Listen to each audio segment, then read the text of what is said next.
Our guest tonight is Rye Voss. Looking back on the life that you're leaving, let it rest in a hole in the ground. Stick around for the great revealing, or the fire you've been dancing around.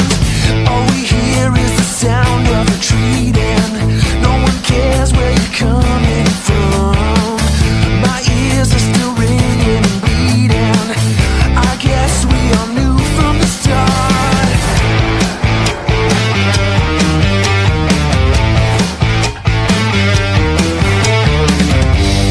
These are the days my heart goes numb. Yeah, one of these days will be the one. We're looking for answers. Oh, what a disaster. These are the days my heart goes numb. My heart goes numb.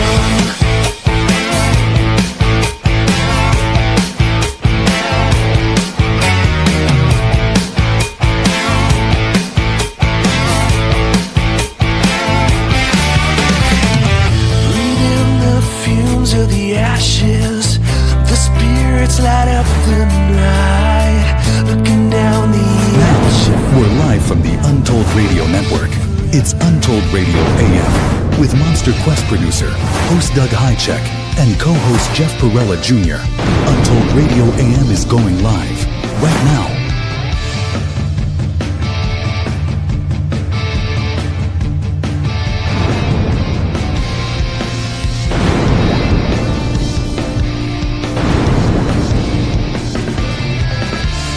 This show is for entertainment purposes only. Yep, that's the ticket. Now here are your Untold Radio AM hosts, Doug Hajicek and Jeff Perrella Jr.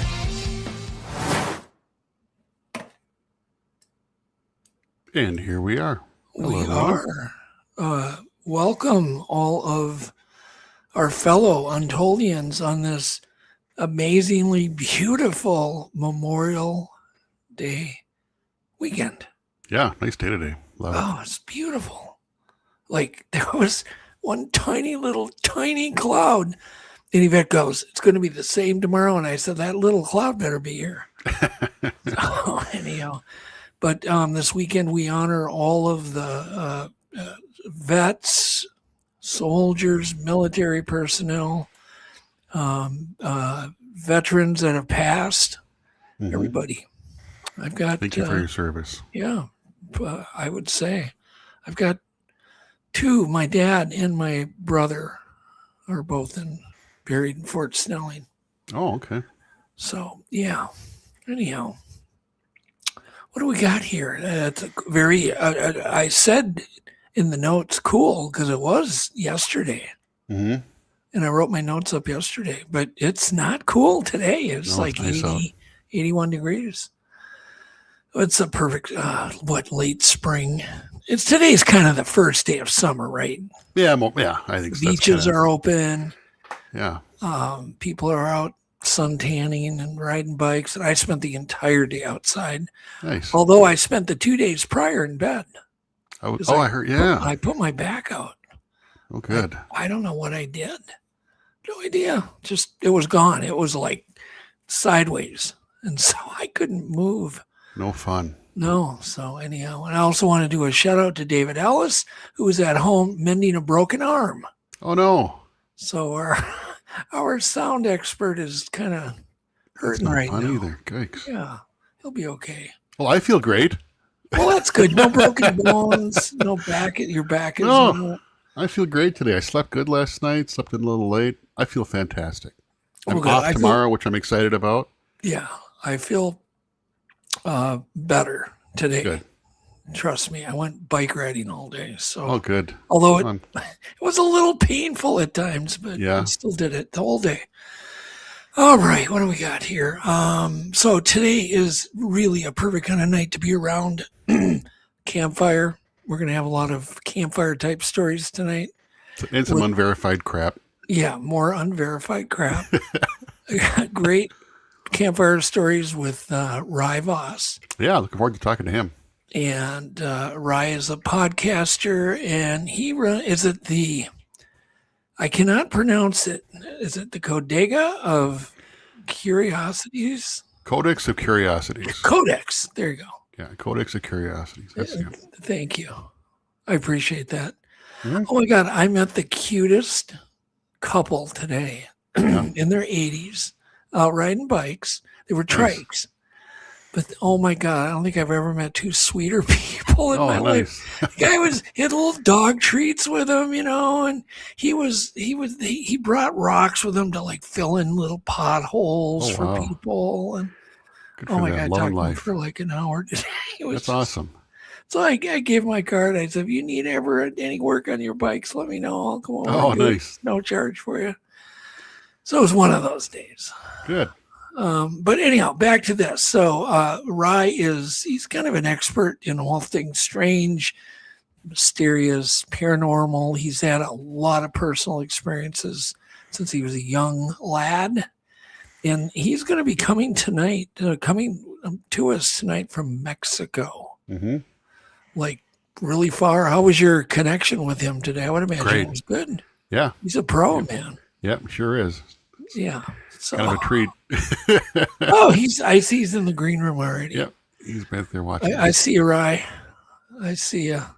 He's giving me the thumbs up. Let's see. Oh, and he's in the Yucatan Peninsula. Yep. Which is way down south. Like way down there. Mm-hmm. He's down with the Mayans. I've never been down that far. That's pretty cool. Yeah, yeah. I've only been to Belize, which is, it's similar, obviously, because they have jungles and, they have a lot of caves, I would imagine, where he is. Ruins, and I've been done a lot of spelunking in Belize. Cool. Amongst the ruins. And at one point, my whole group left me because they had to go to town. And they left me at these Mayan ruins alone in the middle of the jungle. And I was there at least 8-9 hours alone. Oh, wow. All by yourself? That's it crazy. was freaky. Yeah, it was really freaky. I explored to a point. But head on a swivel for some reason. Yeah, no kidding. Especially when they go, watch out for the jaguars. We see jaguars in here. I'm like, oh, thanks. Let's see. What else?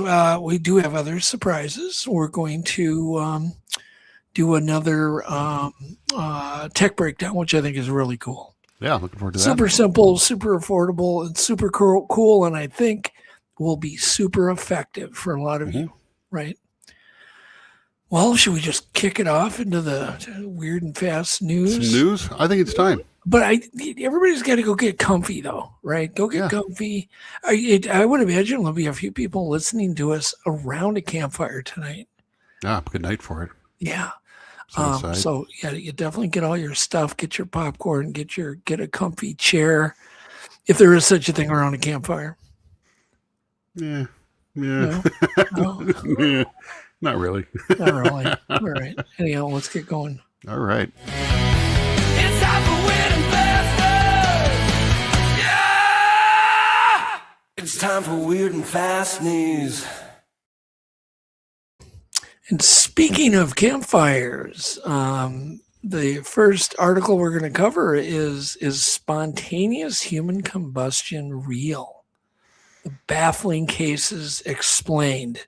Then, of course, I've heard this explanation before, but this is new information they keep re-releasing to the new generations of people.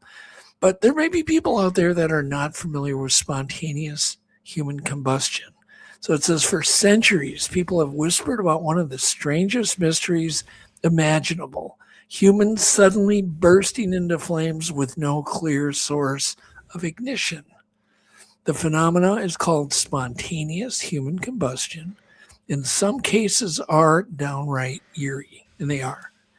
One of the most famous involved Mary Reeser in Florida back in 1951. Investigators found her apartment mostly untouched, yet her body had been almost entirely reduced to ashes. This is where it is interesting because it's like it doesn't affect the things around. The house will like never burn down. It's just they find a pile of ashes. It says another bizarre case happened in Ireland in 2010. So this is ongoing. When a coroner officially listed spontaneous combustion as the cause of death for a 76-year-old man found burned in his home. Scientists remain highly skeptical and say there's no proof. People simply ignite from the inside. Could you imagine? No. All of a sudden your arm is on fire and you try putting it out. It says scientists, again, remain skeptical and say there's no proof. People simply ignite from the inside. Most experts point to something called the wick effect, where clothing catches fire and the body fat acts like candle wax, slowly fueling the burn. I don't buy into it. Still, actually, I do. I actually researched the heck out of this. I did a paper on it when I was in school. Oh, you did? I did. You think it's just fat burning? It's most plausible that that's why it would be a relatively low temperature. It's not going to affect anything else. A spark, someone probably why died. Don't they put it out though? They're probably dead. People that died naturally. It's kind of, if you look at all the cases, that's kind of they kind of fit a pattern. It tends to be people who are a little bit overweight, so high fat content in their body. Okay. Likely that they died of natural causes, and then either dropped a cigarette or a spark or something. And it's kind of most plausible that it sure is interesting, but it's most plausible that someone died and. So you think they died first, so they were Yes. deceased, and that's why they didn't put the fire out? Because that makes sense. Yeah, I mean, no one's ever seen it. It's always they find the body afterwards and can't figure out. If memory serves, the one you mentioned, Mary Reeser, like her lower legs and shoes were all that was left. It's pretty gruesome. I actually researched the heck out of this years ago. Yeah, and it says entire bodies destroyed while nearby furniture remains barely damaged. Whether it's a misunderstood science, strange accidents, or something that we cannot explain. So who knows? Could be. You never know. Could be. You never know. We don't know. We live in a weird, wacky world. Sure do. And speaking of fuel, our next man is a Georgia man who drives an adapted Barbie car to beat the high gas prices. Nice. Why not? Yeah, why not? You'd look good, Jeff. One of these. We'll get to work on that. With gas prices climbing again, one Georgia handyman decided enough was enough and built himself a tiny pink Barbie camper car powered by a lawnmower-style engine. Looks like a Predator engine. 30-year-old Molly Hightower rescued a broken Barbie dream camper toy from the trash, installed a small gas engine, added a grocery rack, and now cruises along town in what might be the world's most hilarious fuel-efficient vehicle. Love it. Those things will do like 100 miles a gallon. Yeah. Those small lawnmower engines. Or you could just get a moped. That would do the trick too. Yeah. There you go. Now, speaking of strange things, we have an escaped kangaroo that launches a 3-day adventure. Residents in Wisconsin got to share their lives when a kangaroo named Chesney escaped from a petting zoo after somehow vaulting over the 8-foot fence. Imagine a kangaroo vaulting over a fence. I can't think that's He was gone for 3 days. The runaway marsupial hopped through fields, dodged capture teams, and became an accidental local celebrity as people spotted him bouncing alongside rural roads. Did you know there was an escaped kangaroo in Anoka County? I did not. Years ago. Yeah, about 1965. Kangaroo sightings. They never caught it. Oh, wow. But police and all sorts of residents right here in your hometown. Wow. We're seeing a kangaroo. Yeah, that would be that'd be something else to see. Authorities finally tracked him down safely after a bizarre escape turned into a statewide social media sensation. The story exploded online, partly because nobody expects to hear the phrase escape kangaroo in Wisconsin. Yeah, that's wild. There you go. Then we have giant, I love this, giant goldfish found in pond. Is that megalodon? How would you pronounce Megalodon. it? Megalodon. The giant shark. Which is the giant prehistoric shark, right? Yep. It says wildlife officials are warning people do not release pet goldfish into ponds after discovering enormous football-sized goldfish growing in public waters. Some of the fish have become so massive that officials jokingly nickname them megalodon goldfish. Experts say when released into lakes and ponds, ordinary pet goldfish can grow far larger than most people would ever imagine. Yeah. It's an invasive species. Don't let them go. No. They're pretty, though. Yeah, they're cool. And I used to have goldfish. They're extremely smart. That's why they survive. An Ohio boy crawls inside a claw machine in Ohio. It says an Ohio child created a real-life arcade nightmare after climbing headfirst into a stuffed animal claw machine and getting completely stuck among the prizes. Surveillance video showed the boy squeezing through the prize chute before disappearing into the machine surrounded by plush toys. First responders had to carefully dismantle part of the arcade game to rescue him. Anyhow, at the end, he got one prize. They gave him a prize. They should. Yeah, That's crazy. He really wanted that. it. He really wanted that toy. Yeah, and then a woman gives birth mid-flight, and they apparently used shoelaces. It says passenger aboard a Delta flight from Atlanta to Portland. Anything can happen when you're flying Atlanta to Portland. Yep. Witnessed an unbelievable emergency when a woman unexpectedly went into labor at 38,000 feet. With no proper medical equipment available, 2 passengers with emergency medical experience stepped in to help deliver the baby right there on the airplane. It said they used shoelaces to tie up the umbilical cord. Wow. So there you go. That kid's going to have a good story the rest of his or her life. Hell yeah.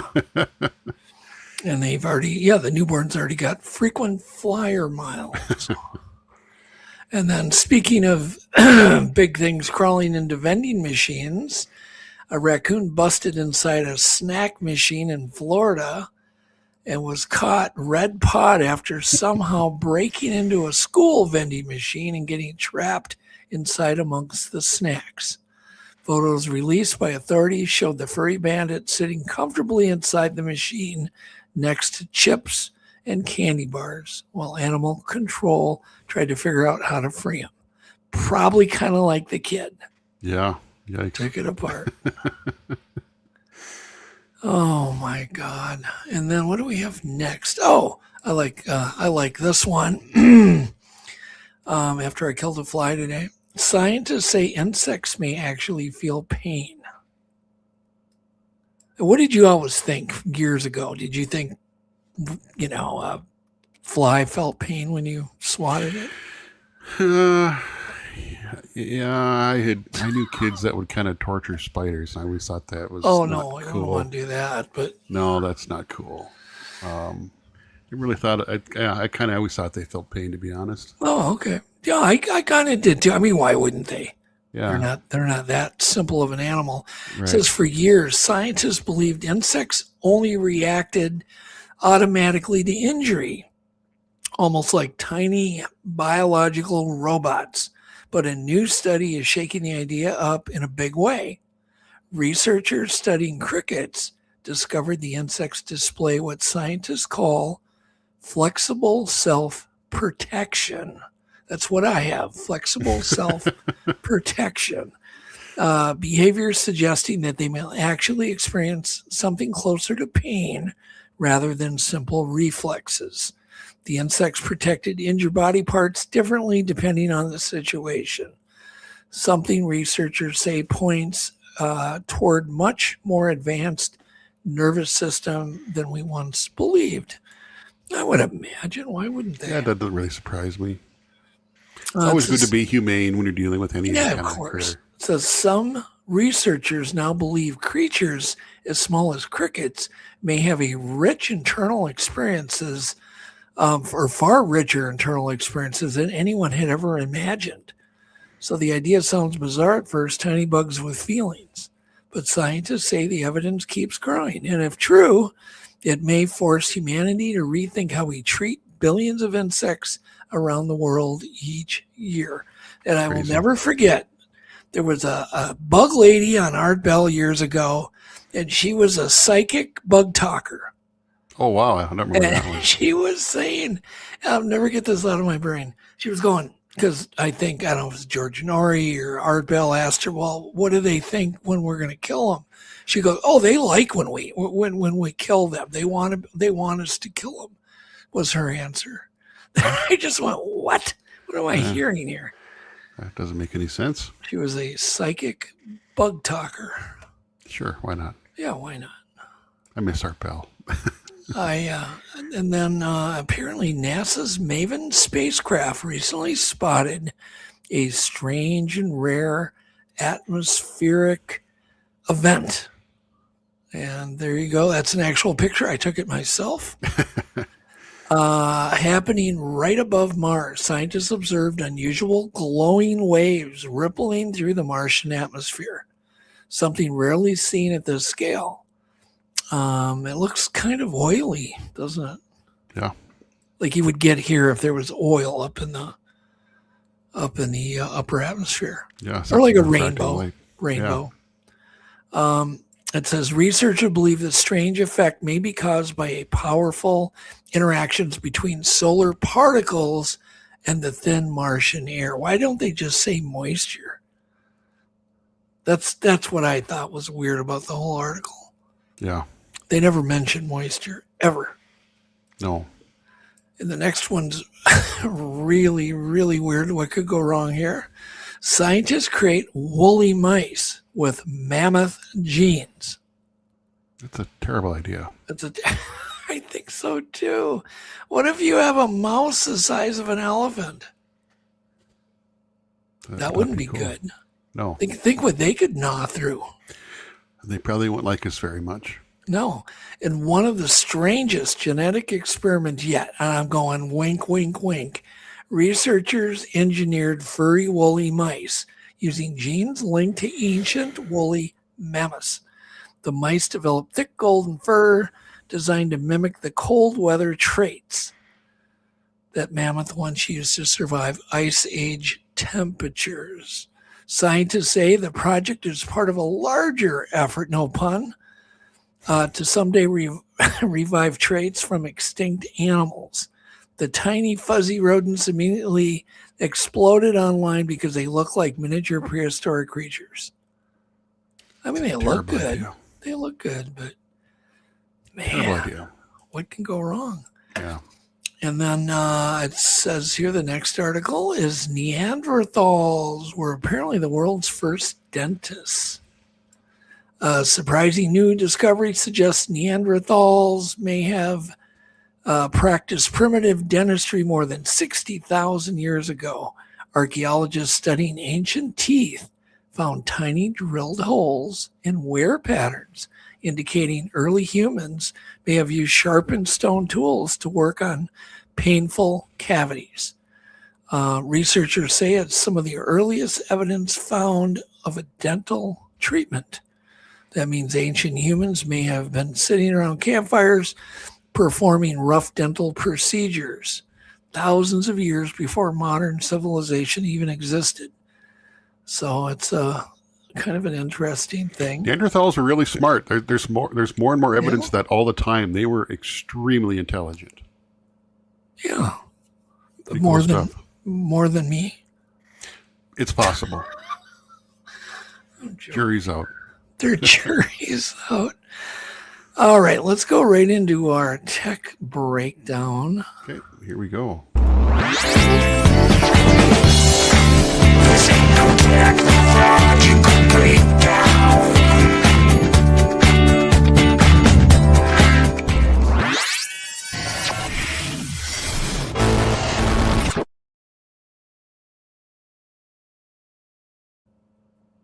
There was kind of a delay on the comeback on that. Yeah, I think there's a little bit of dead space at the end of that bumper. Yeah. We'll have to fix that. We'll have to fix that. Talk to the crew. Okay, so today it's on a completely different kind of surveillance camera, and that is using WISE cameras. If y'all want to write this down, YZE cameras that you can mount on the inside of your glass.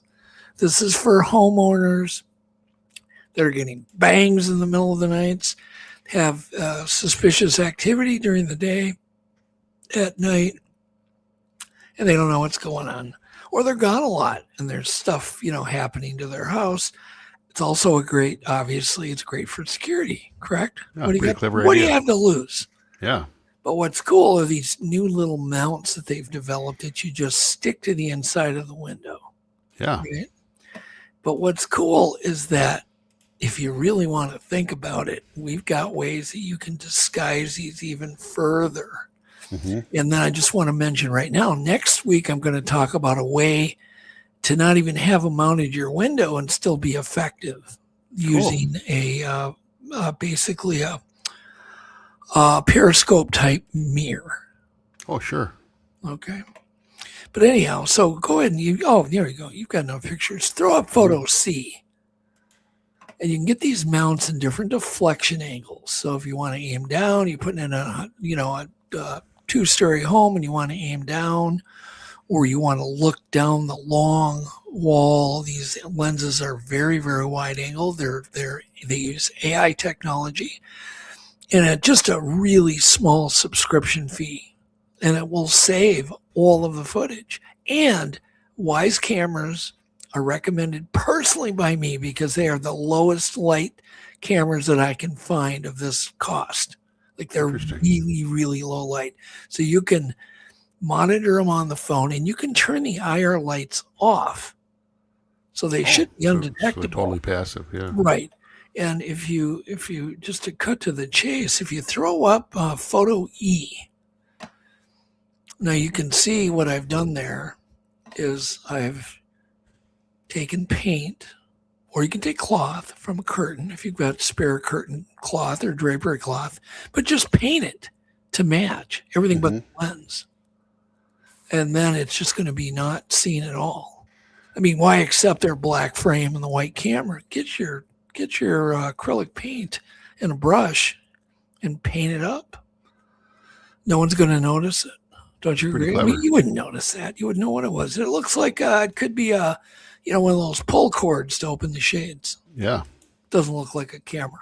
Compare that to an unpainted one. That's a big difference. I don't know why yeah. So that is my idea, but it's just such an easy setup. Then you can buy them in pairs. You can put as many as you want on a system on one subscription plan. I think it's like under $10 a month. That's pretty neat. And it's going to notify you on the phone, night or day, that you've got activity going on. And it'll record crappy sound. So you can get a little crappy sound too. That's cool. Good idea. So if you have something approaches your cabinet at 2 in the morning, you're going to have something to look at. You can just look at it on your phone and go, oh, there's just too many people that are having activity at their homesteads, cabins, and, rural properties. Sure. And they have nothing. And they're like, and some people are like, well, I don't want to put cameras up because we want the activity to continue. Well, do something like this because actually the camera's in your home. And if you tune in next week, I'll show you a way to do it to where there's nothing even looking out. Like it'll be a really tricky system. And it's based on what they did down at the sales ranch, which they did get a lot of footage. So that's it.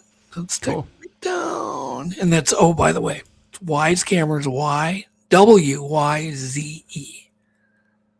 W-Y-Z-E. Yes, cameras. We've got, we'll do clip picks. I only got 6. And then Yeah, just a few of them. we'll just play a little, take a quick break, station break, and then we're going to bring Rye on. Okay, do some clips.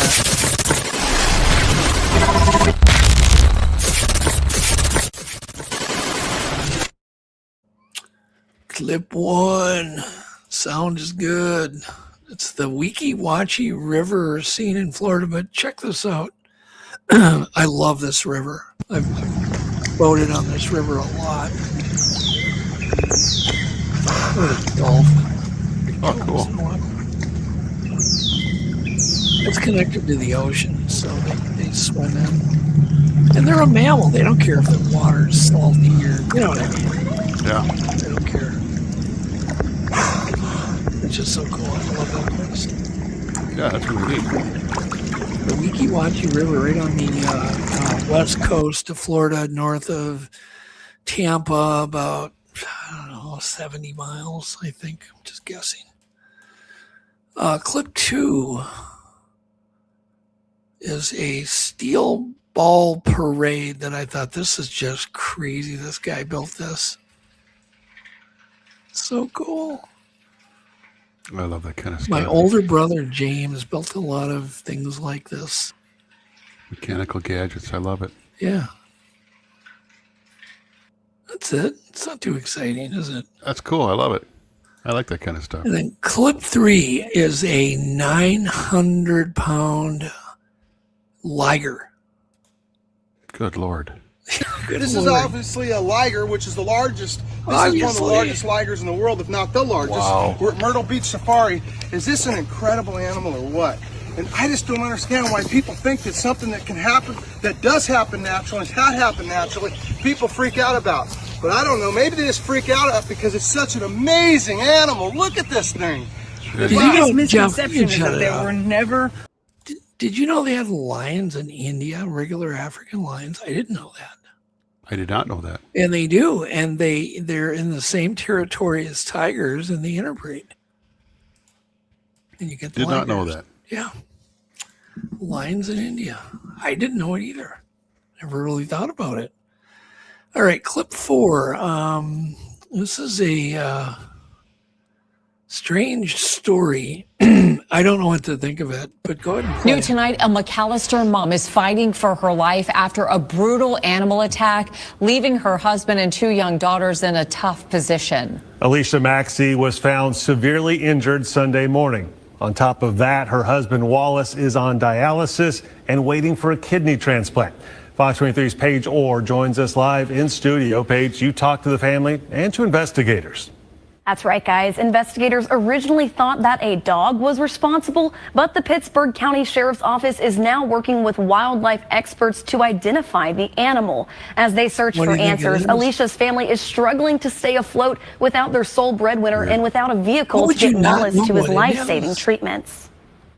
Yeah, that's In a remote weird. yard in Blanco, Oklahoma, Alicia Maxey was ambushed before she could even reach the front door of a home where she was hoping to find work. She heard a deep growl. She said that she could remember this growl. And she turned to run back to the truck, and something just pounced on her and knocked her to the ground. And she says it was dog-like, is what she described, but she didn't say it was certainly a dog. Alicia was airlifted to Ascension St. John in Tulsa. I just, prayers go out to her. Oh, that's awful. That's horrible, but it's unidentified. You would Yeah, think they I would mean- be able to tell by the bite marks and I think. I mean, because there's got to be wolves in Oklahoma, isn't there? yeah. There's wolves pretty much everywhere in North America. Yeah, there are getting to be wolves in places that they never were before. Including right here in Anoka, we've got Maybe it was wolves a now. giant woolly mouse. Who knows? We've got timber wolves right in Anoka, right in your hometown nowadays. Yeah, it's crazy. But she doesn't know. I don't know. I hope she heals up okay. That's awful. Yeah, that's the main thing. Clip 5. Sound is good. This is kind of like a Gene. Go and play it. Look at this clam. Gene Simmons clam. It's kind of gross. I don't know if I'll eat any more clams after this. Oh, weird. I think I might be done. I love fried clams. I'd throw that one back in the lake. I don't like boiled ones, but fried, they're amazing. If you've had fried clams. Not big on clams. They're a little rubbery, but they're good. Yeah. I get them at Red Lobster. They're really good. Fried clams. And I'm done now. I'm not getting anymore. Yeah, not a fan. Clip 6. Sound is good. This is really interesting. This horse is named Perfect Storm. This horse is a very, very fast but smooth. Notice the top of the guy's head. And there's another kind of horse. It's a Peruvian horse that is what I think duplicates it's the closest any animal comes to a Bigfoot gait is a Peruvian horse. They're naturally gated. This is not a Peruvian, but just go ahead and watch this. Look at his head.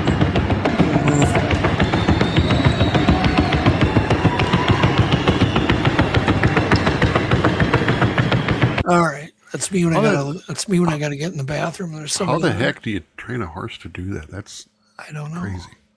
I said that's me when I gotta go to the bathroom and there's somebody in there. Yeah. All right. Let's take a quick little break. We really thank everybody for being here on Memorial Day weekend. And we're going to get into your comments and start putting some of your comments up. But we'll take a quick break, and then we're going to introduce Rye and bring Rye on. Okay. Science writer and cryptozoology researcher Matt Billy offers 400 reviews of the significant books in cryptozoology. Get your copy of Books and Beasts today from Amazon, Barnes & Noble, or Kindle. Books and Beasts is also available directly from Hangar One Publishing.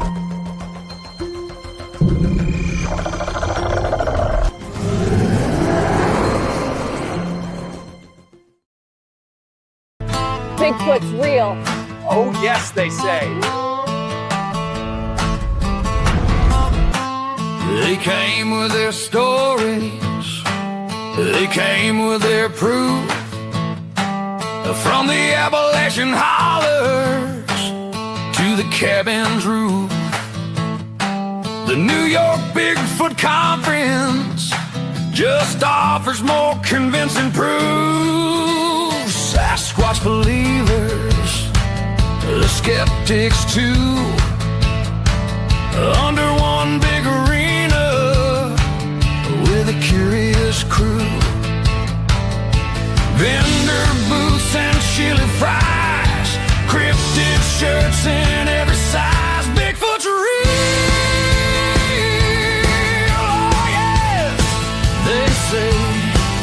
Spotted him just the other day.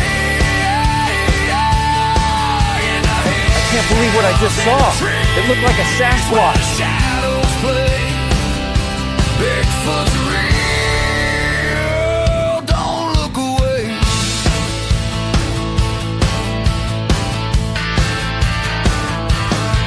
A man with only a camera says he heard the howl by a creek so quiet near an old church tower.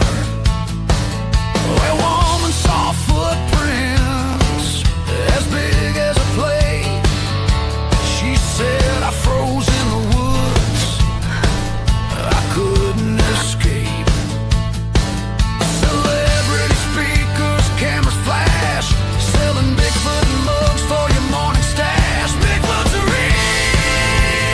The evidence is mounting year after year. They say, spotted him just the other day.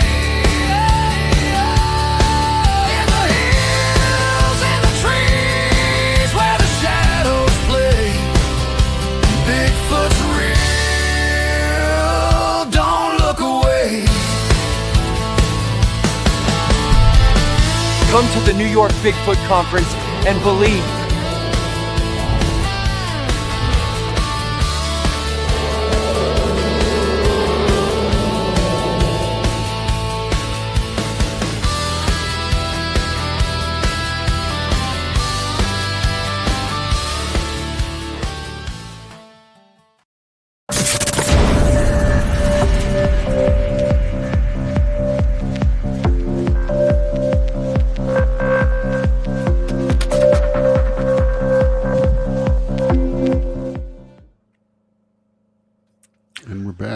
Welcome back. And we've been disclaimed. We have been disclaimed. Well, Rye's been disclaimed at least. Yeah. And remember, throw up our logo. If you have it handy. I do have it. Hold on one second. This one? Yes, Untold Radio AM, your home of unverified crap. Yep. Everything That's what we do best. Right down to the news. It's all unverified. Completely 100% unverified. Yeah, exactly. We stand behind it. And Sure before the night's over, I need to give away another one of these shirts. Cool. I will. Hopefully they'll go out this week. What do we got here? Okay, Rye Voss, Codega's Codex of Curiosities is the podcast he hosts. Rye lives in southern Mexico, walks us through a lifetime of high strangeness, from shadow figures hovering above his bed with glowing red eyes, triangle portals, owl connections, synchronicities, cryptids, monsters, UFOs, and more. And once again, Rye hosts the podcast Codega's Codex of Curiosities. Welcome, my friend Rye. Welcome. Good evening, guys, and thank you for having me on your show. It's been it's quite the honor to be on here. Well, it's my honor to have you. Absolutely. And we should plug, I was on your show. What's that? Sorry, Doug? I said I was on your show. Yes, you were. Yes, was it was quite interesting. You had a ton of crazy interactions, and I know my viewers really loved that. Yeah. So we'll get into some of the stuff because maybe I'll even, I may share a thing or two. But you have been kind of in a world where things weren't like everybody else's necessarily since you were young, correct, right? That is correct. I looking back, it's not like I ever went out searching for this. Like there's many people who go out, paranormal hunting or, or go out looking for Bigfoot. And I never went looking. It came looking for me is the best way to describe this, the stories of my life. Now, the more that I move on, the more I'm realizing that this is more of a, and I don't want to get religious or anything, but I believe this is more of a spiritual battle that's happening in our worlds now these days. And it's, you're trying to be persuaded one way or the other. Sometimes that persuasion is by force, and sometimes it's this gentle kind of tug and push, but you always have to be aware of what you're doing and what you're thinking and where you're working from as well. But don't you have to admit, even you and I, none of us really know the reasons why some of us have seen the high strangeness. We don't really know anything. We know there's a reason. There's got to be a reason, right?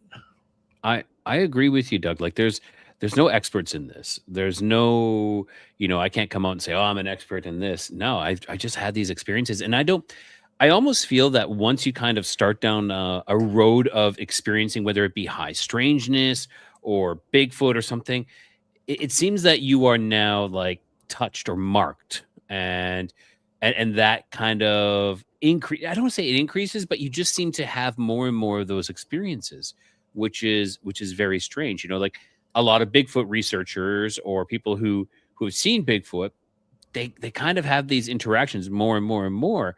But myself on the other end, I have not seen any cryptids, but I've had a plethora of other experiences, and it's just they just pile on top of each other. It's just it almost becomes,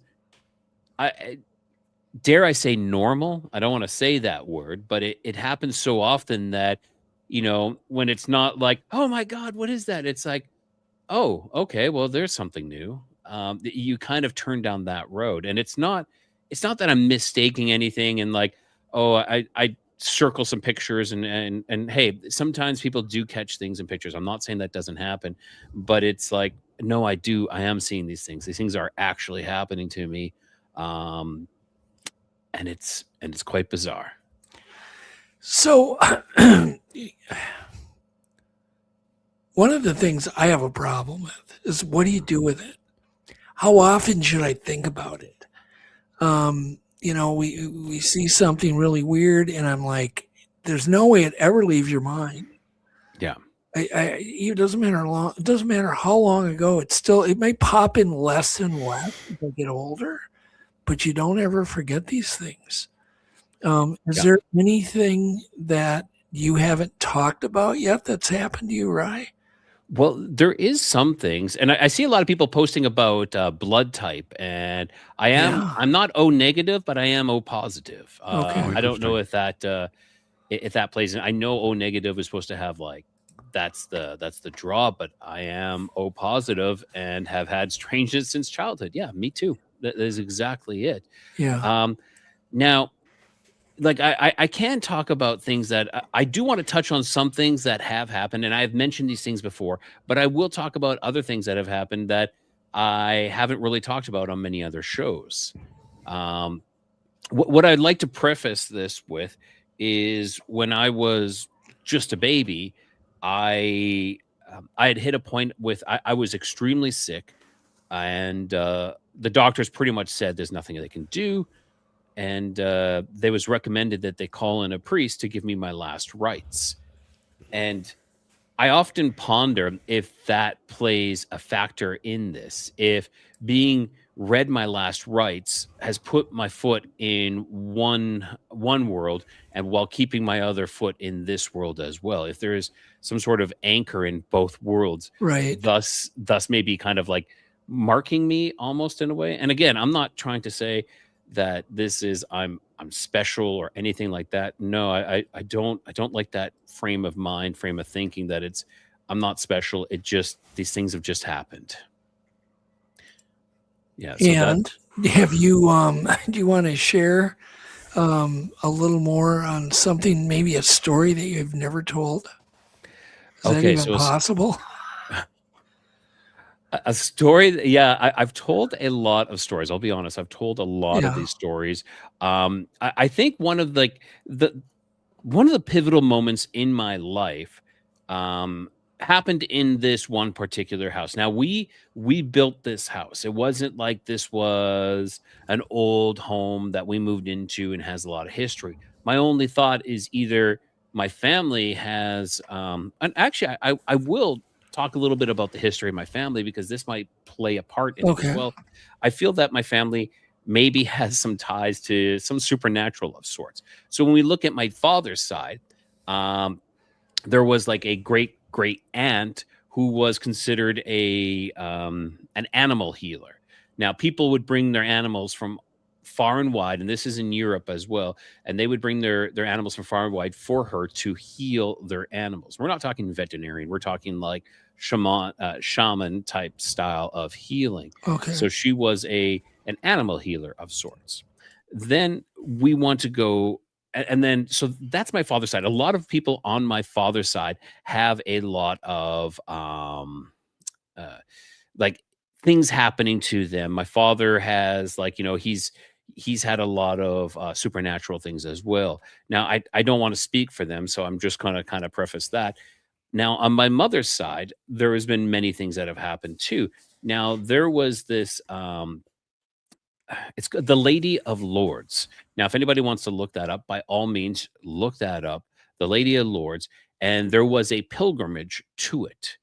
Now, my great uncle, he had an incident. Well, and the story itself, like I actually have this written down, but of course, you can read it one place, it's this, one place, it's that. But the story passed down through my family was that he had an incident where he was cutting a log, and the log fell down onto his legs and broke both of his legs. And it broke him so badly that he ended up becoming a cripple.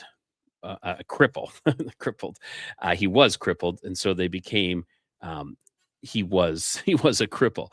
Now he finally, after years, went and he did the pilgrimage to the Lady of Lourdes.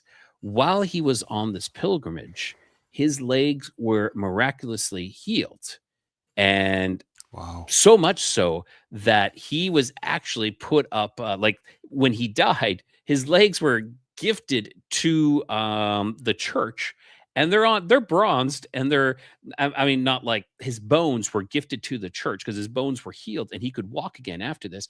So they actually have his legs, his bones up for everyone to see, and he is one of the miracles of Lourdes. So I'm not saying that that's me and everything, but that is part of my family, kind of like this lineage of, yeah, we've had some strange stuff happening to us. Whether it's this amazing healing from the Lady of Lourdes, or is it on this other side, where it's this other type of healings as well, this shaman style healing. So there's always been something that's kind of going on with my family. And that's kind of a story. Yeah, go ahead. Sorry. I've got a question for you. Did you ever experiment with any psychedelics when you were young? Yes. You did? Okay. It's because I did twice when I was like, oh my God, 13, on some LSD, and I regretted it both times and have never touched it since. But I often wonder if that didn't open some door. A lot of people say that. So I would say the psychedelics for me, because I was quite a clean, straight and narrow kind of younger kid. Now, the psychedelics didn't happen until about like 19, 20 years old. Okay. When I tried that, marijuana, mushrooms, like the basics, stuff like that.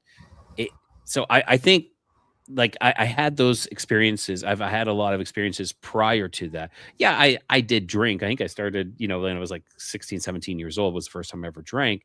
But other than that, no, I've had things happening, like such as when I was 10 years old. And this is a story that I have told a lot, but I will happily tell people just so, you can set this back. Please.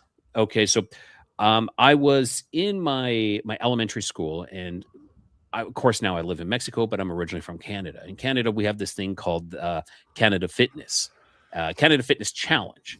And you have, like, we'll say like a dozen activities you have to compete.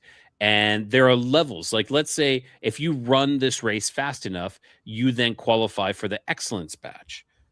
If you throw a ball far enough, then you get the excellence badge. But you have to get excellence at everything to achieve the excellence badge at the end, because you only get one badge. It's not like, I got like 12 badges. No, you have to try to compete that. So I always strove to try to get the excellence badge. And I was running a race where there was a group of us, and there was a group of kids a little bit in front of me. And I figured that they're probably on pace to reach this time that I need to hit as well. So I need to go faster. So at that point, I exerted myself beyond my normal capabilities, we'll say. Like, I pushed harder than I ever have.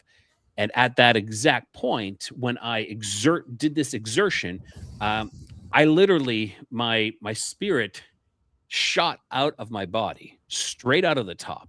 Okay.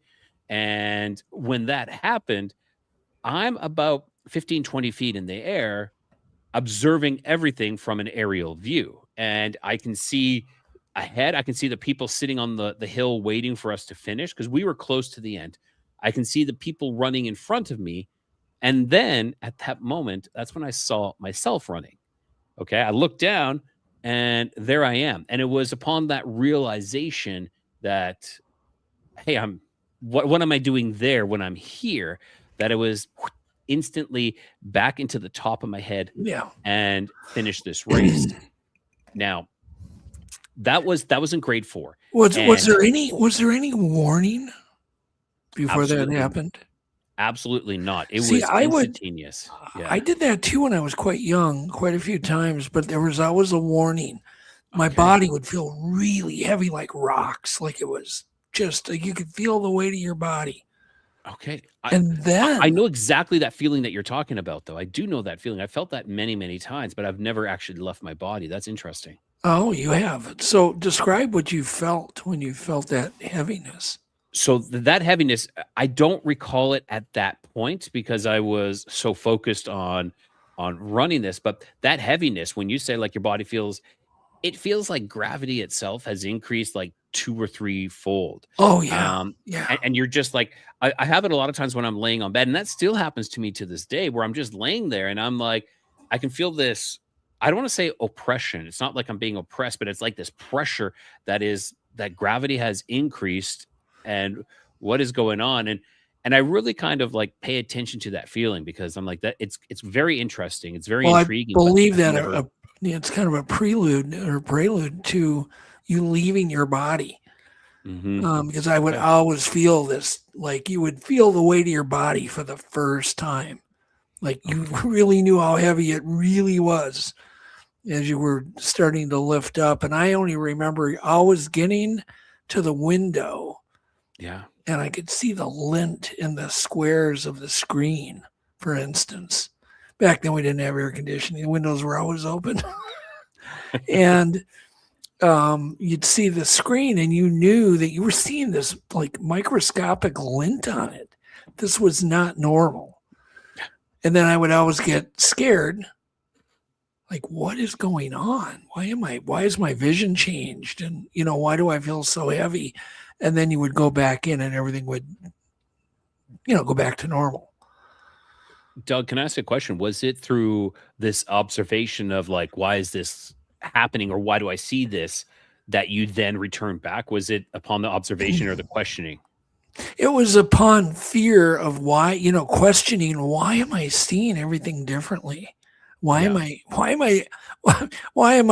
1 inch from the screen when I'm supposed to be in bed, or watching TV? It would happen to me a couple times. I was really young watching TV, focused on some dumb TV show when I'm like 7 years old. And then I would float out of my body, I'd always go to the window. And one time I went to the TV screen and I could see all of the little, the little photons on the TV. And that was weird too. And I still can remember those, but it only happened up till I was about 20. So I'd have these experiences up to about 20, and it's never happened since. It is weird. And so at 20, it stopped. Just stopped. That was it. That was the end of it. Yeah.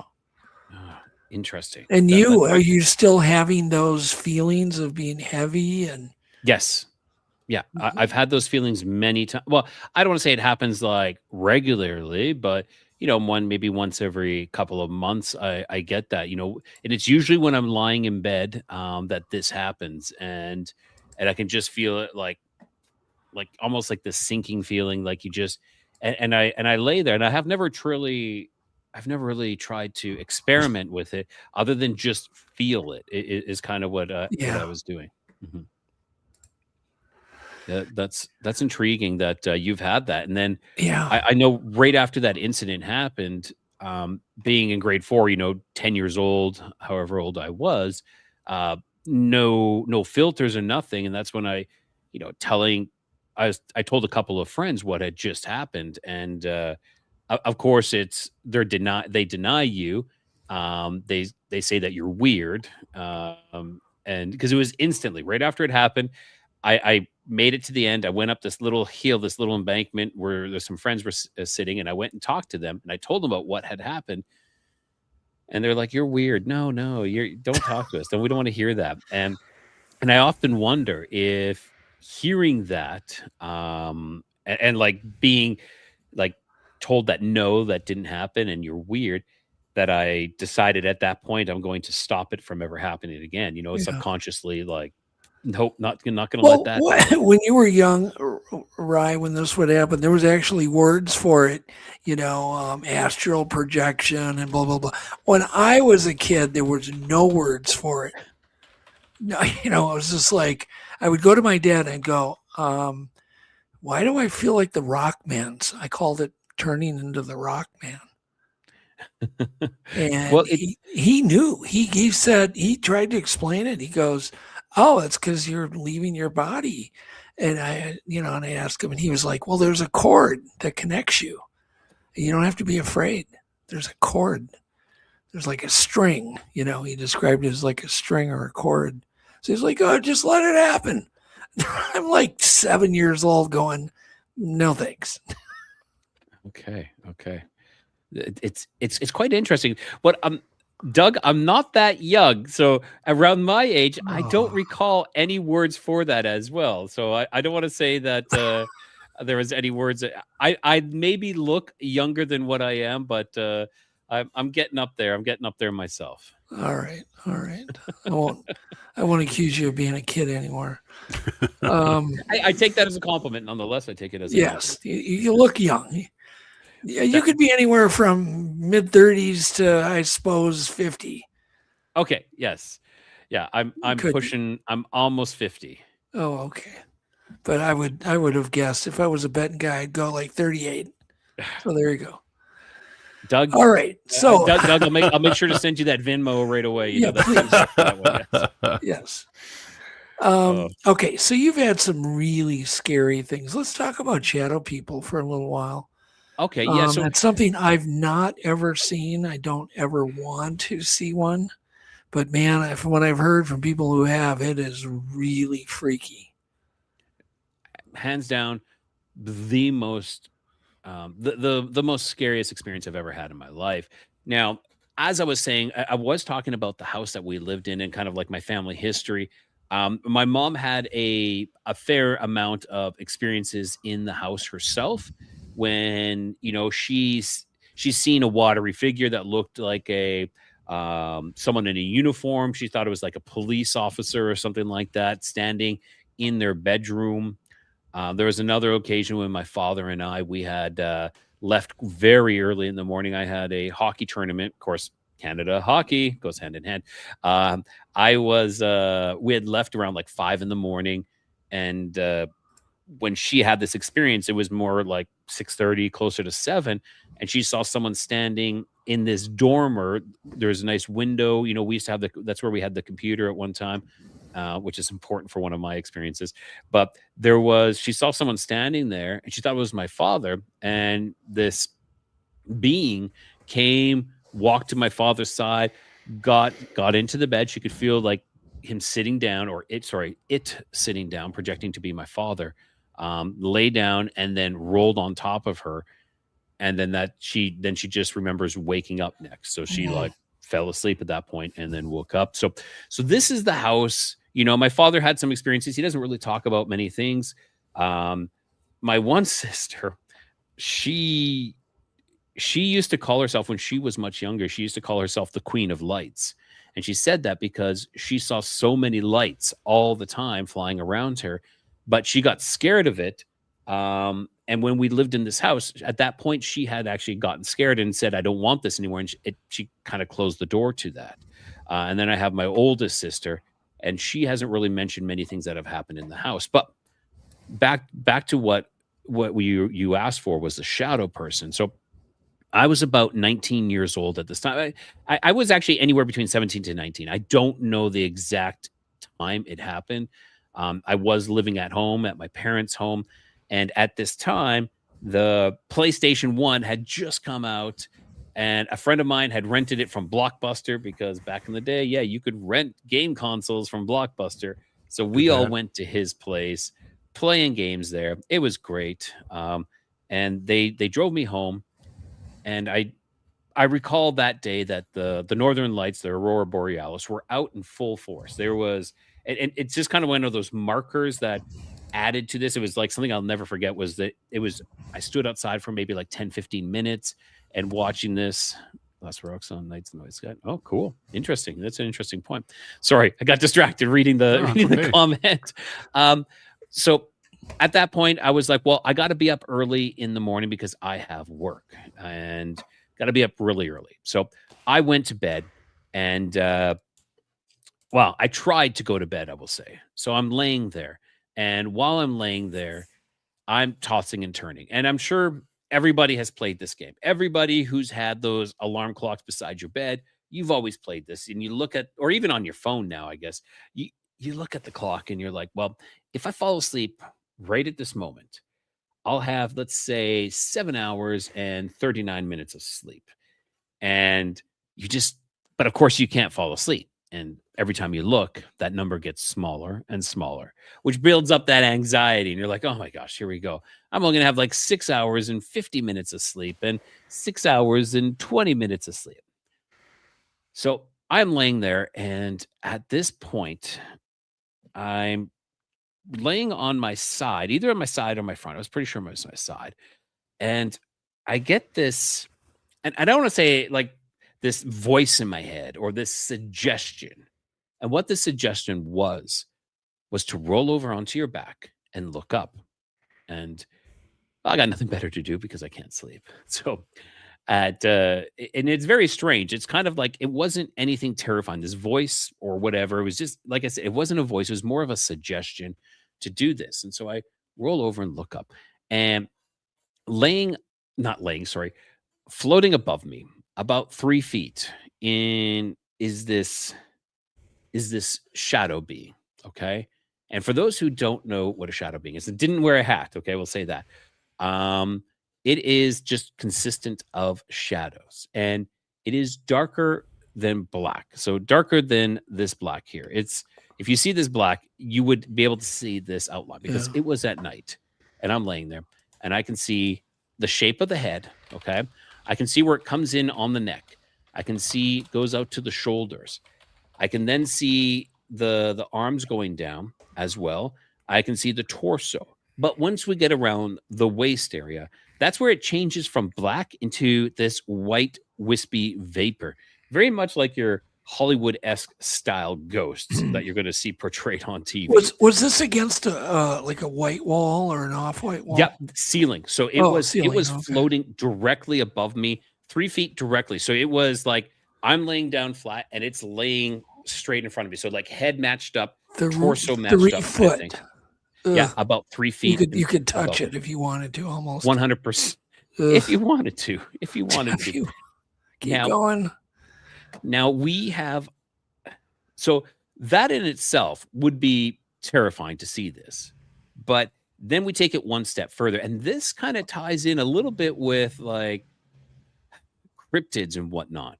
It had the eye glow, the incandescent glowing eyes, and these ones were red. Okay.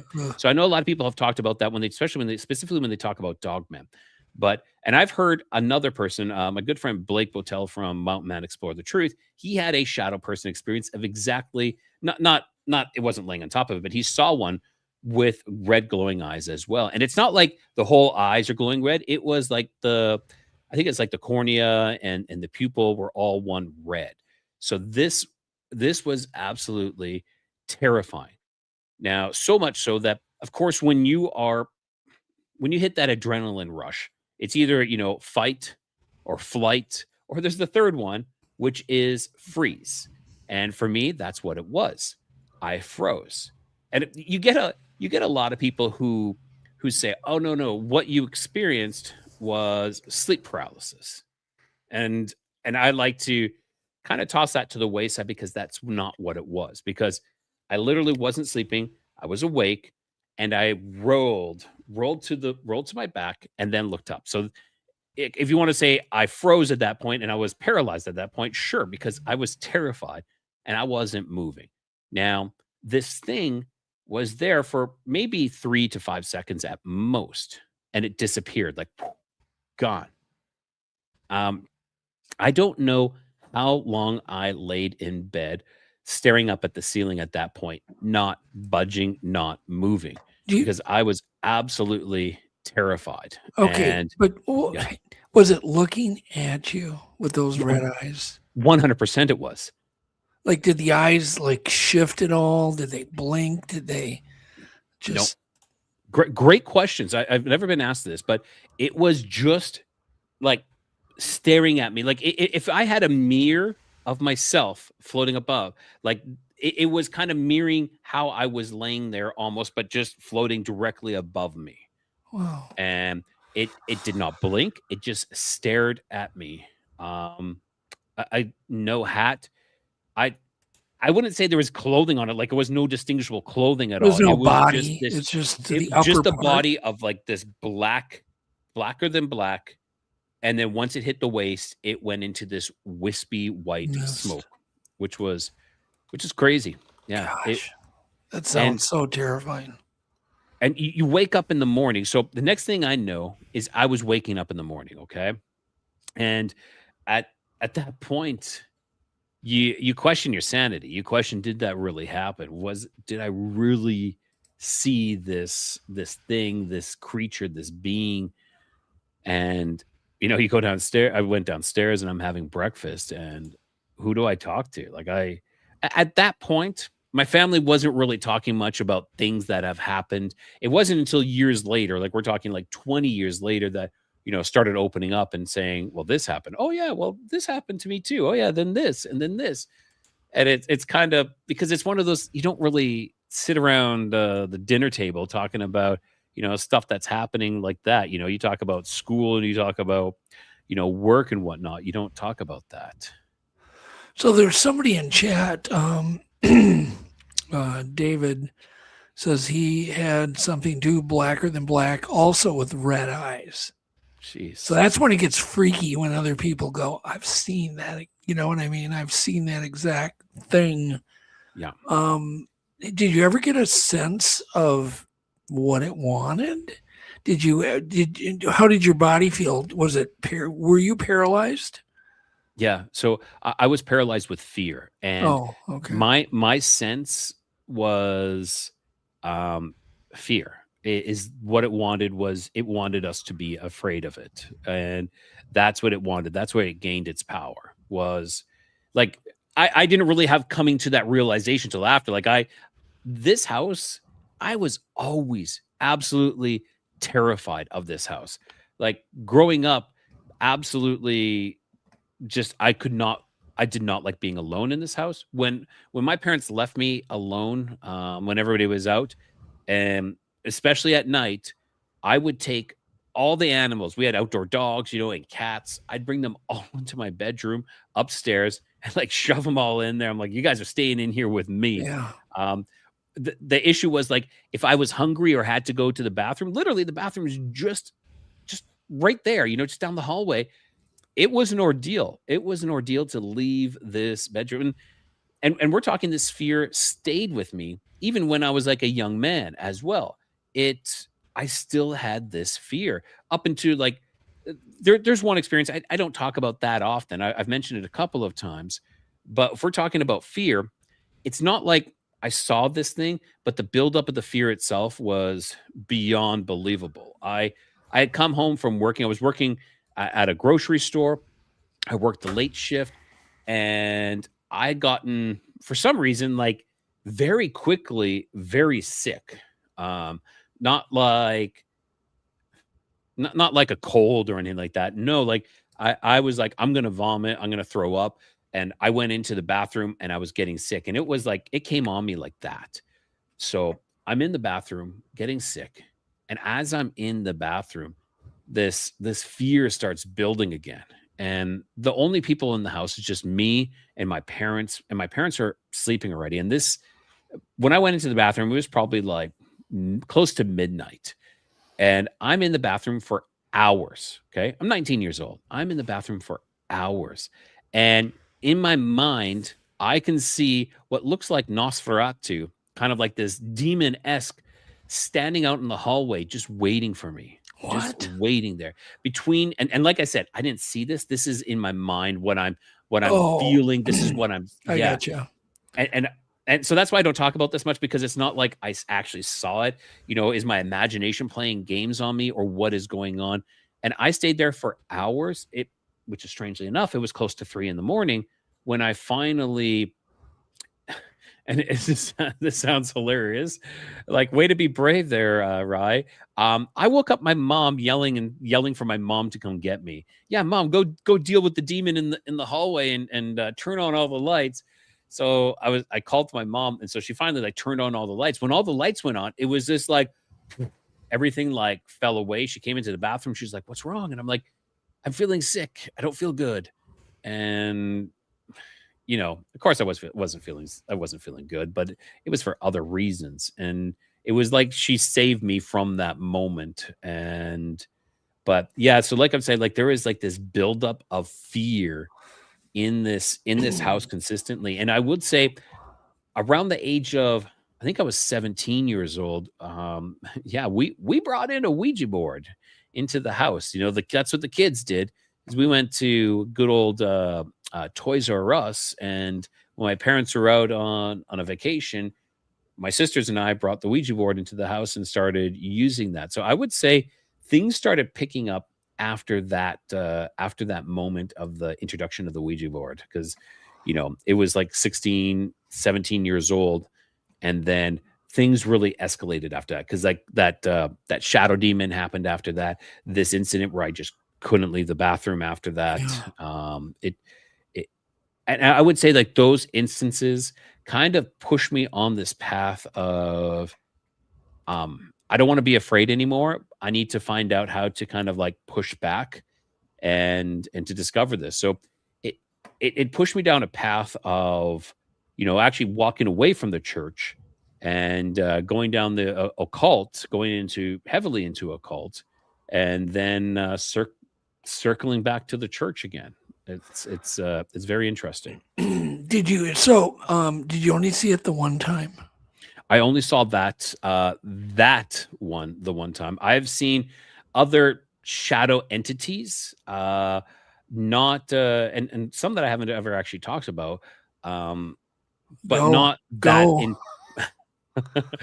that in particular. So, okay, I'll fast forward to Mexico. I moved to Mexico the first time back in like 2014, I would say.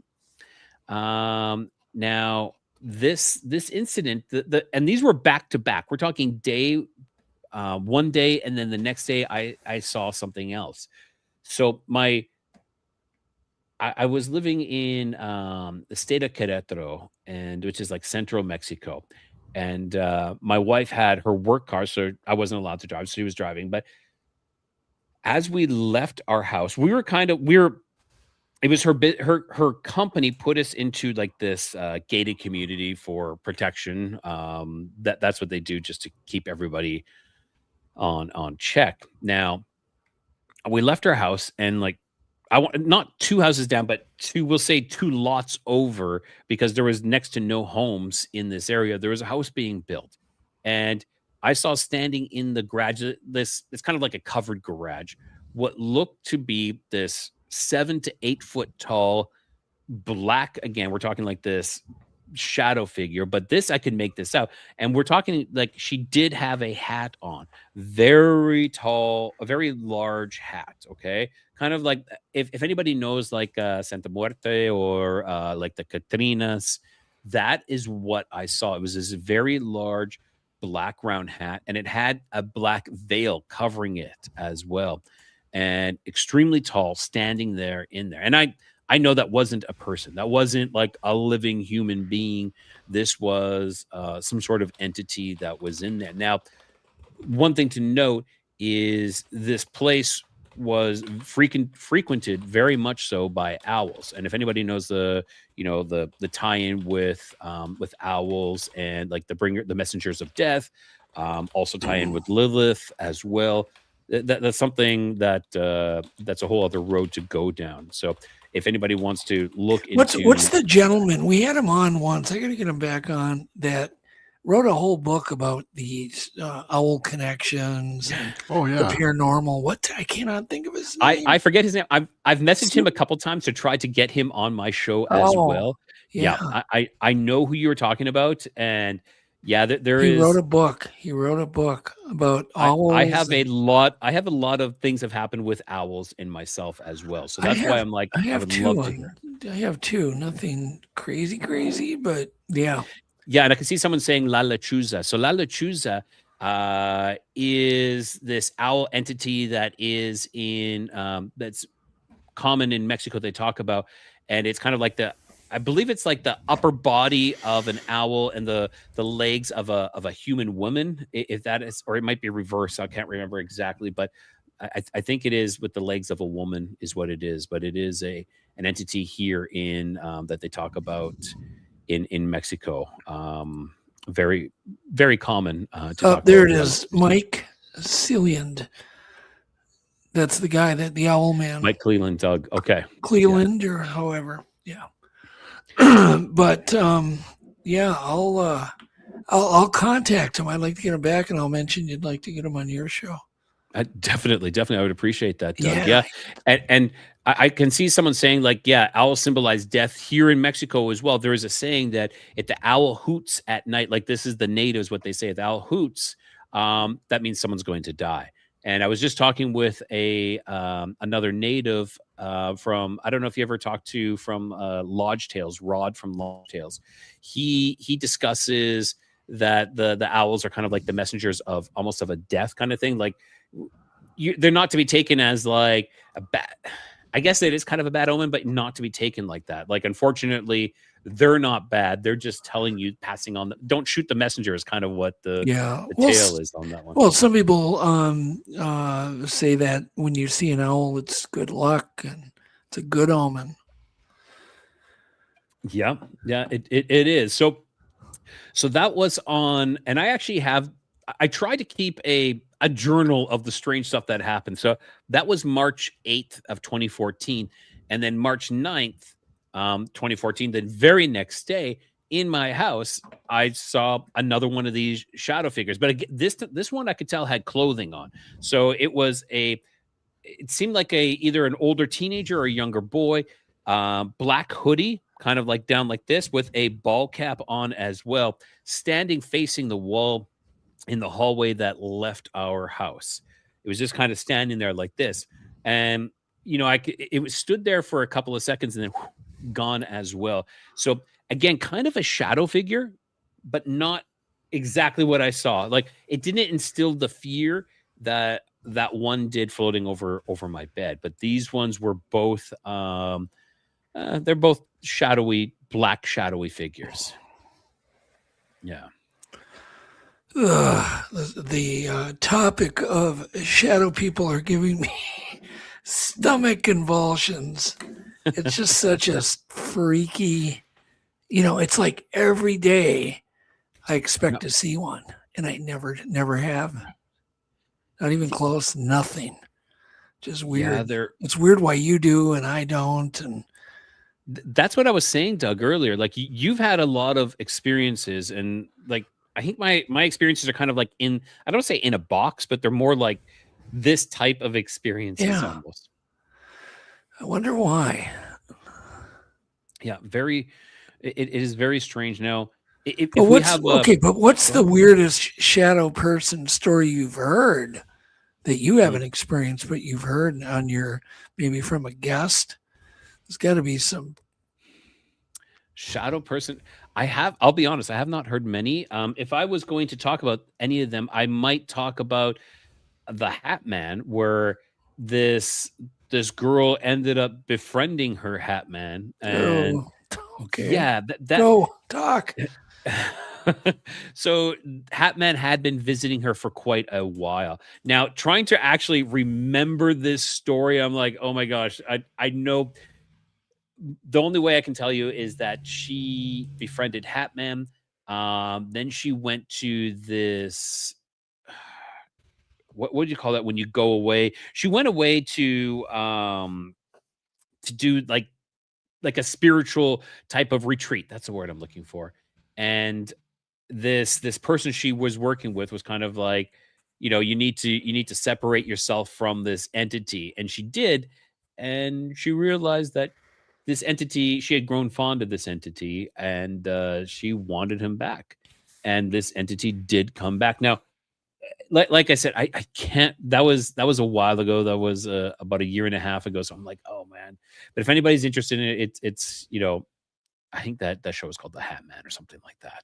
But I apologize, Doug. But what was her motivation for trying to befriend a shadow person? I think it's kind of like one of those. If you can't beat them, join them. Well, what is that called when you end up like liking your captors? Oh yeah. Stockholm syndrome. Stockholm syndrome. I think this kind of happens a lot. The Stockholm syndromes. It's and hey, some people might get upset about this, but there is a lot of people who talk about alien abductions, and they talk about Yeah. So John, we got to talk about your your shadow person story. I forget that one, but okay, yes. So I was saying this. A lot of people talk about alien abductions, and then they talk about how they're a galactic family. I'm I'm not I'm not sold on that. I think that's a little something to be concerned about, because if you are being abducted, I don't care if they are friendly and loving and all nice to you, but if they're taking you out of your house, out of your bed, out of a car, out of anything without your consent, then that's not family. That's you're being kidnapped. Okay. So if we flipped the script on this one, let's say you're lying in bed and some masked men come into your bedroom, steal you, take you away, but tell you they love you and that you're special and you're great. That's called kidnapping. But we treat alien abduction sometimes a little bit different, where they take you away, and just because they're this interdimensional being, and they tell you you're special. I just want people to be aware that be careful with these types of things, because and consent might have been given, but not by you. Consent can be generational, it can be contractual, it can be anything that you might have agreed to that you don't even know you agreed to. So it's something just to be worried about. Yeah. And do you think that there is a way to get rid of a shadow person if you want to? Well, yeah, for sure. So this leads me to like the road that my life took. I started going into the occult, and it wasn't like I'm going to summon any dark entities. It wasn't that type of occult. For me, it was, I need to find a way to push these entities out and bump back, more or less. And so I actually started studying under a shaman. I was taken in by an amazing medicine woman, a native medicine woman of the Blackfoot. And so I don't want to say that's a cult, but I did many other occult things. And so for me, it was trying to learn how to protect myself and to push back and be like, no, you're not allowed in here. So one of the things I did learn was, how home clearings using sage and prayer and other type of smudges as well. But,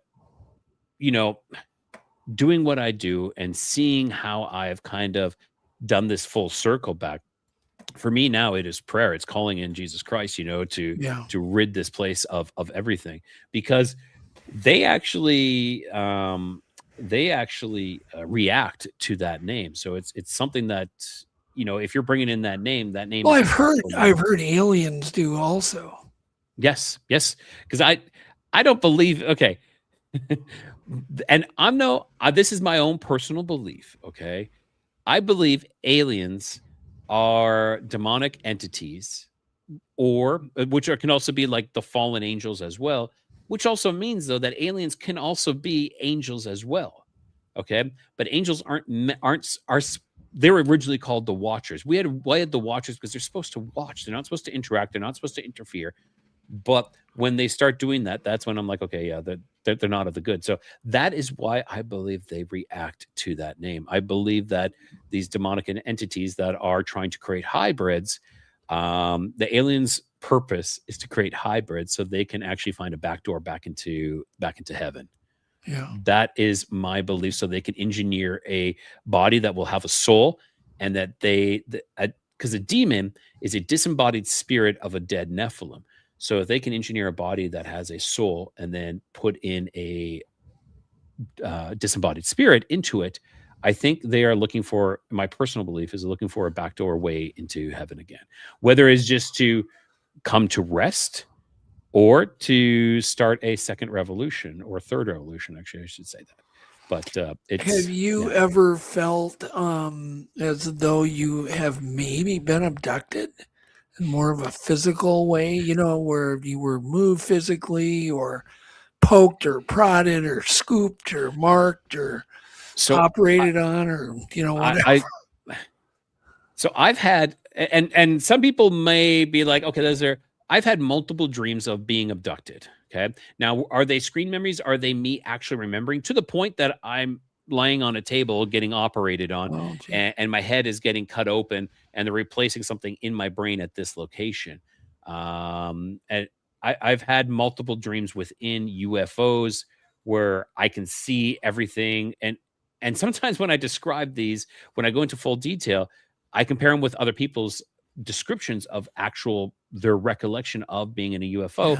And it sounds pretty similar. And it's not that I'm taking this information that I heard from someone else. No, I document and write down every single one of my dreams that I remember. And I've been doing this since 2012, or 2011, actually.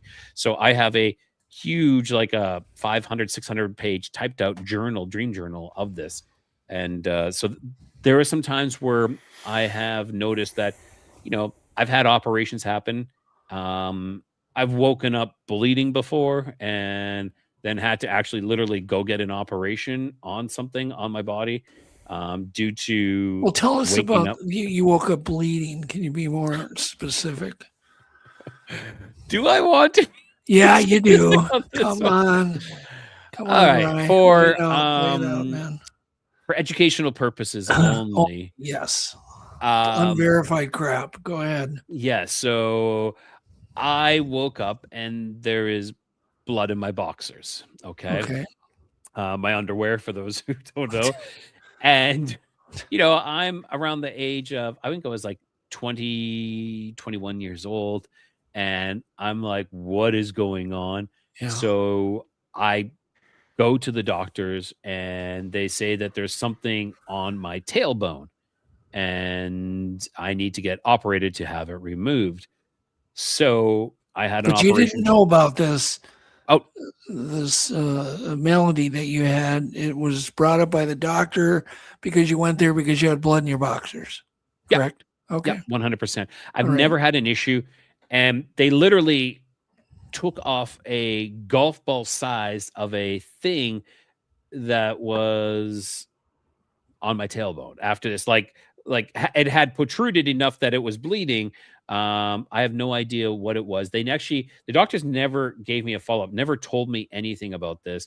Probably one of the most embarrassing surgeries I've ever had in my life. That's because it was weird. Local anesthetic. I felt like I was in a third world country when the operating room just has a sheet curtain and the waiting room is just on the outside, and they're laying you on a table and spreading you open. But why did they feel the need that it needed to be operated on right away? I never questioned. I never questioned it. It was just like, yeah, we need to get you in. There was never talk about like cancer or biopsies or anything like that. Yeah, I think it very much could have been maybe, I don't know, as a cyst. It very much could be. What is a pillow cyst? I don't know. I don't know. That is, it's crazy what happened and how fast it happened as well. So this happened the same day.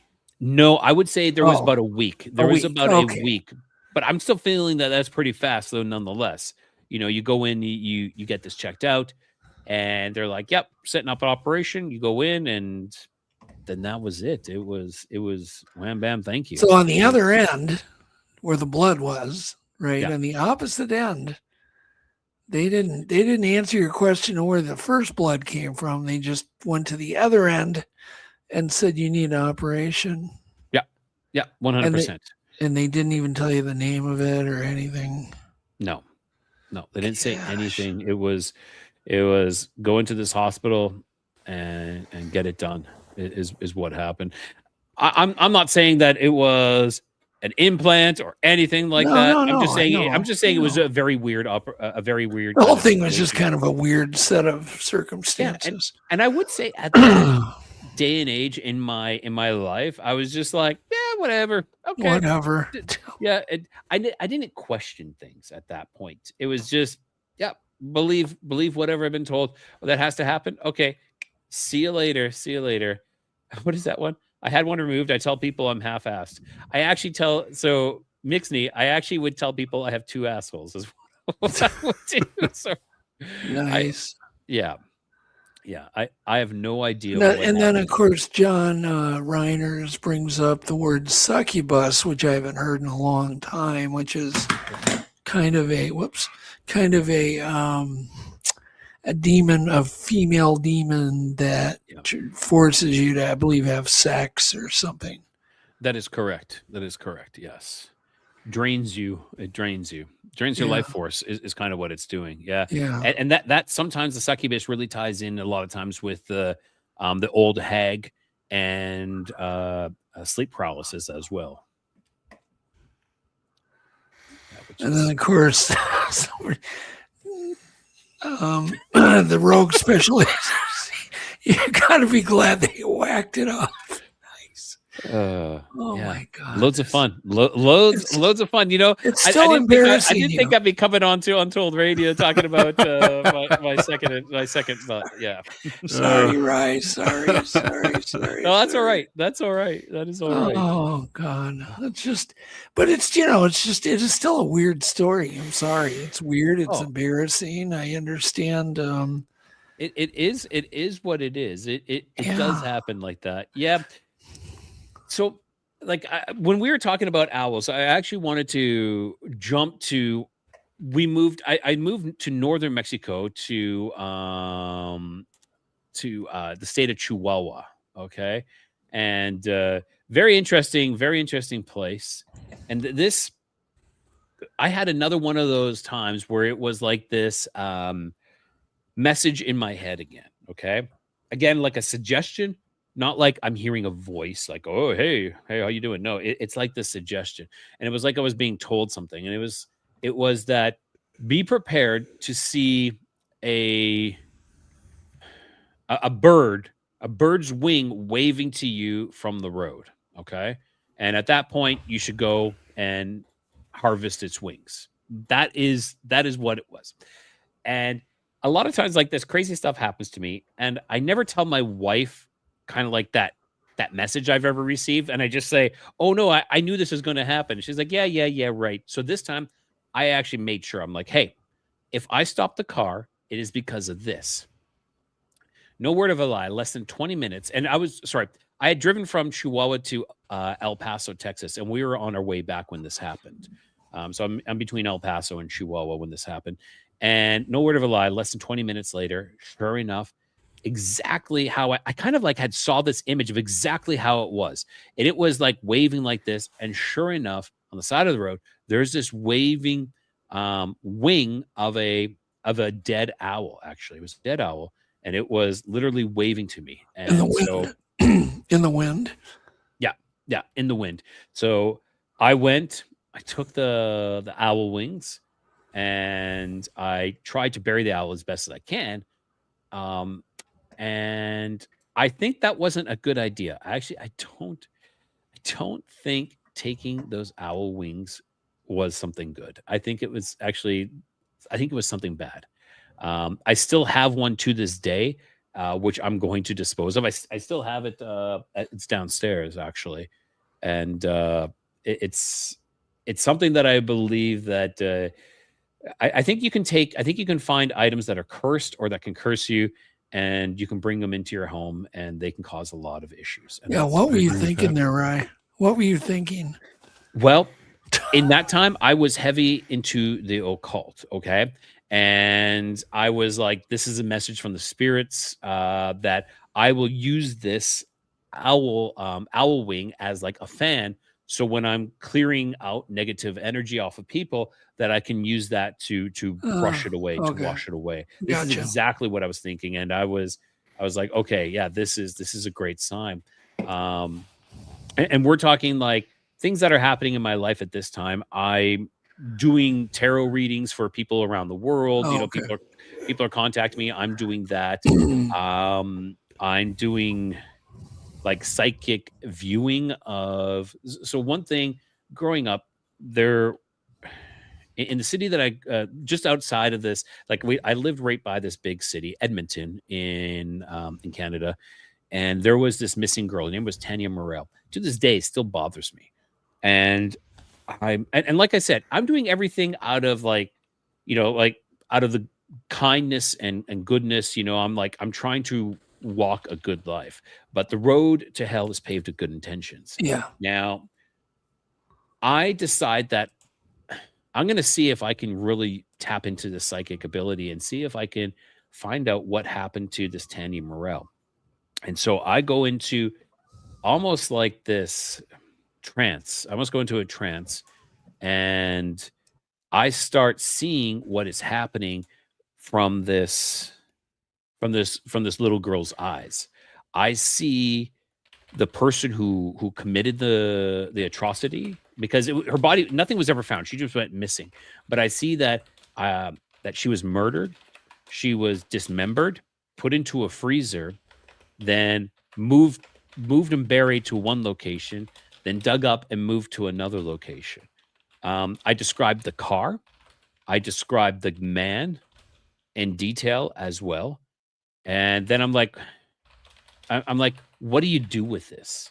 What do you do with this information? Like, is it just my imagination?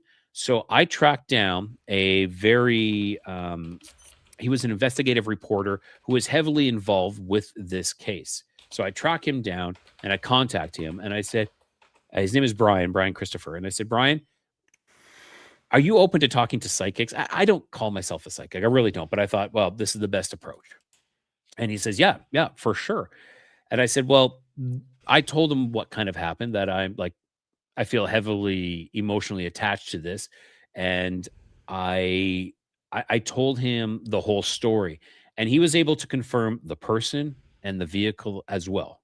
So the person that I saw, I gave him a very good detailed description of, and the vehicle as well. I told him the burial location, I couldn't get the very first burial location. I could describe it. It was in a bit of a inner city. It was in the city, and it was in a bit of a valley. It was near some spruce trees, which is very general. It's like, okay, that's not very detailed. But the secondary location where the body is actually buried, that I believe,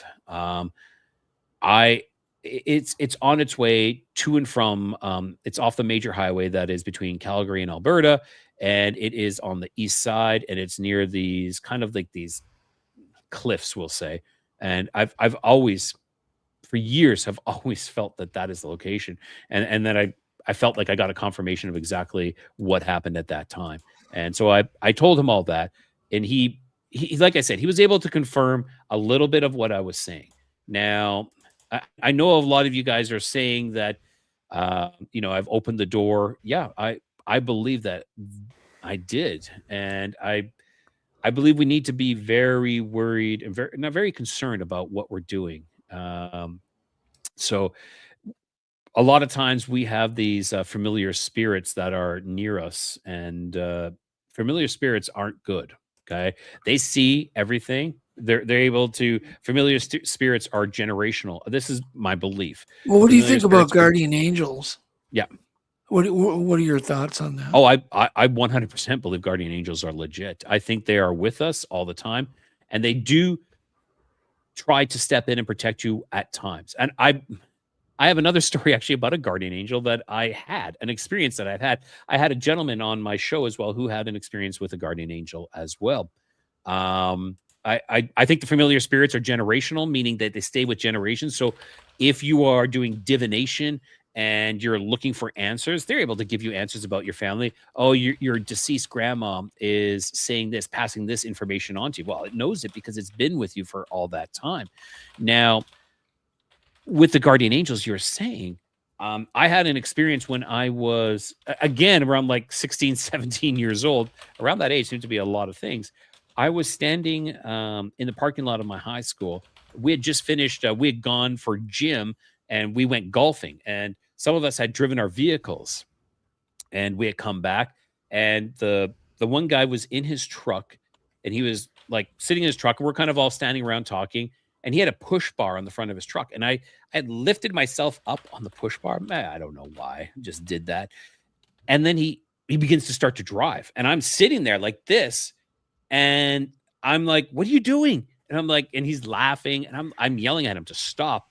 And he goes a little faster. I yell at him, stop. He goes a little faster. And then I say, effing stop now. And when he did, I fell back. I did a somersault in front of his truck, hit the road in the gravel, and I rolled a couple of times. I swear to God, I stopped rolling, but it was like this force pushed me one more time. Okay.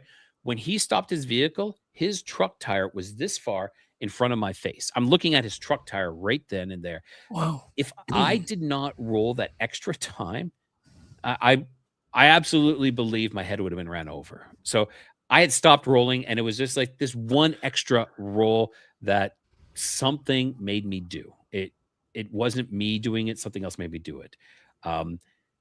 Very like, and I said that to the day, like the guardian angel rolled me an extra time. I should be dead. Well, do you ever, crazy thing? Yeah, go ahead. Sorry.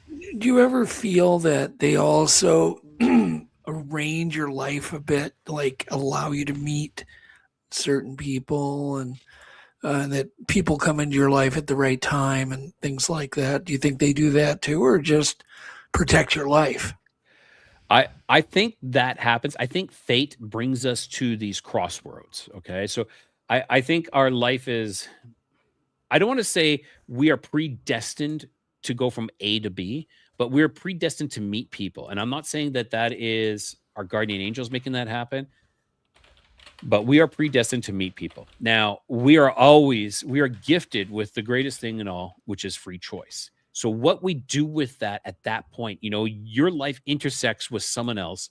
What do? Do you just say, oh, hi, Doug, see you later, go that way? Or do you say, hey, Doug, weren't you the, producer of Monster Quest? Hey, we should talk, we should have a discussion. We should do this. And maybe we have something to gain from each other in that aspect. Right. So I believe that we're brought to these crossroads. We're brought to so many crossroads in our life, and it's what we do at that crossroad. Now, we can be tempted to go one way. We can be tempted to take the easy route through, just to walk away and not do anything, to be, let's go this way and do this. Or you can be persuaded another way. But there's always, and I say this all the time, there's always a battle. Every choice, there's a battle nonetheless. It could be as simple as, should I grab that chocolate bar or should I walk away and go do something else? Just that simple. So, we're always going to be deceived. We always think that that's what we want. And I actually did a show recently on what I believe is parasites and demonic possession, the connection between the two. Because a lot of people have parasites in them. Parasites crave sugar. They crave things. They crave addictions. And I believe that demonic possession actually go hand in hand with parasites, that they're almost either they're the same thing or one is a result of the other. That's a whole other bag of worms that would take us, it'd take me a while to get into, but I believe that there actually is a connection. Not always. It doesn't happen all the time. It's not like, oh, I chose the chocolate bar because the demon told me to, or the parasite told me to. No, sometimes it's just that. Right. But I think that there is something to be looked into on that aspect of things. Yeah. I've just gone through my whole life kind of going, wow, how did I meet that person at the exact right time? Or, I've always thought there's like people arranging things. It just seems so many coincidences beyond a coincidence. I mean, I could tell you stories like my whole TV career, how it started was so bizarre because I was working with Kurt Hennig, the wrestler, Mr. Perfect, and we wanted to do a TV show together. And so I advertised in LA for somebody willing to help us on spec. And somebody responded to an ad in LA, and he came out, and we shot the pilot, and then we shot another episode.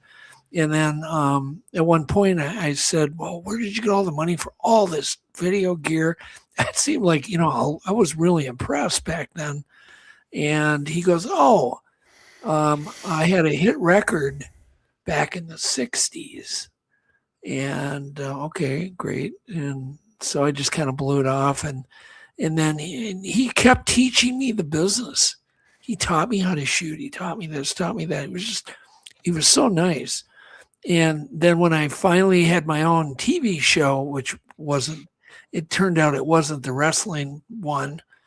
It was another one. It was a magazine show. But my first interview that I got was with a guy up in Duluth. And it hit me like a week later, bouncing between these two guys, because I made friends with both of them, that they were in the same band together.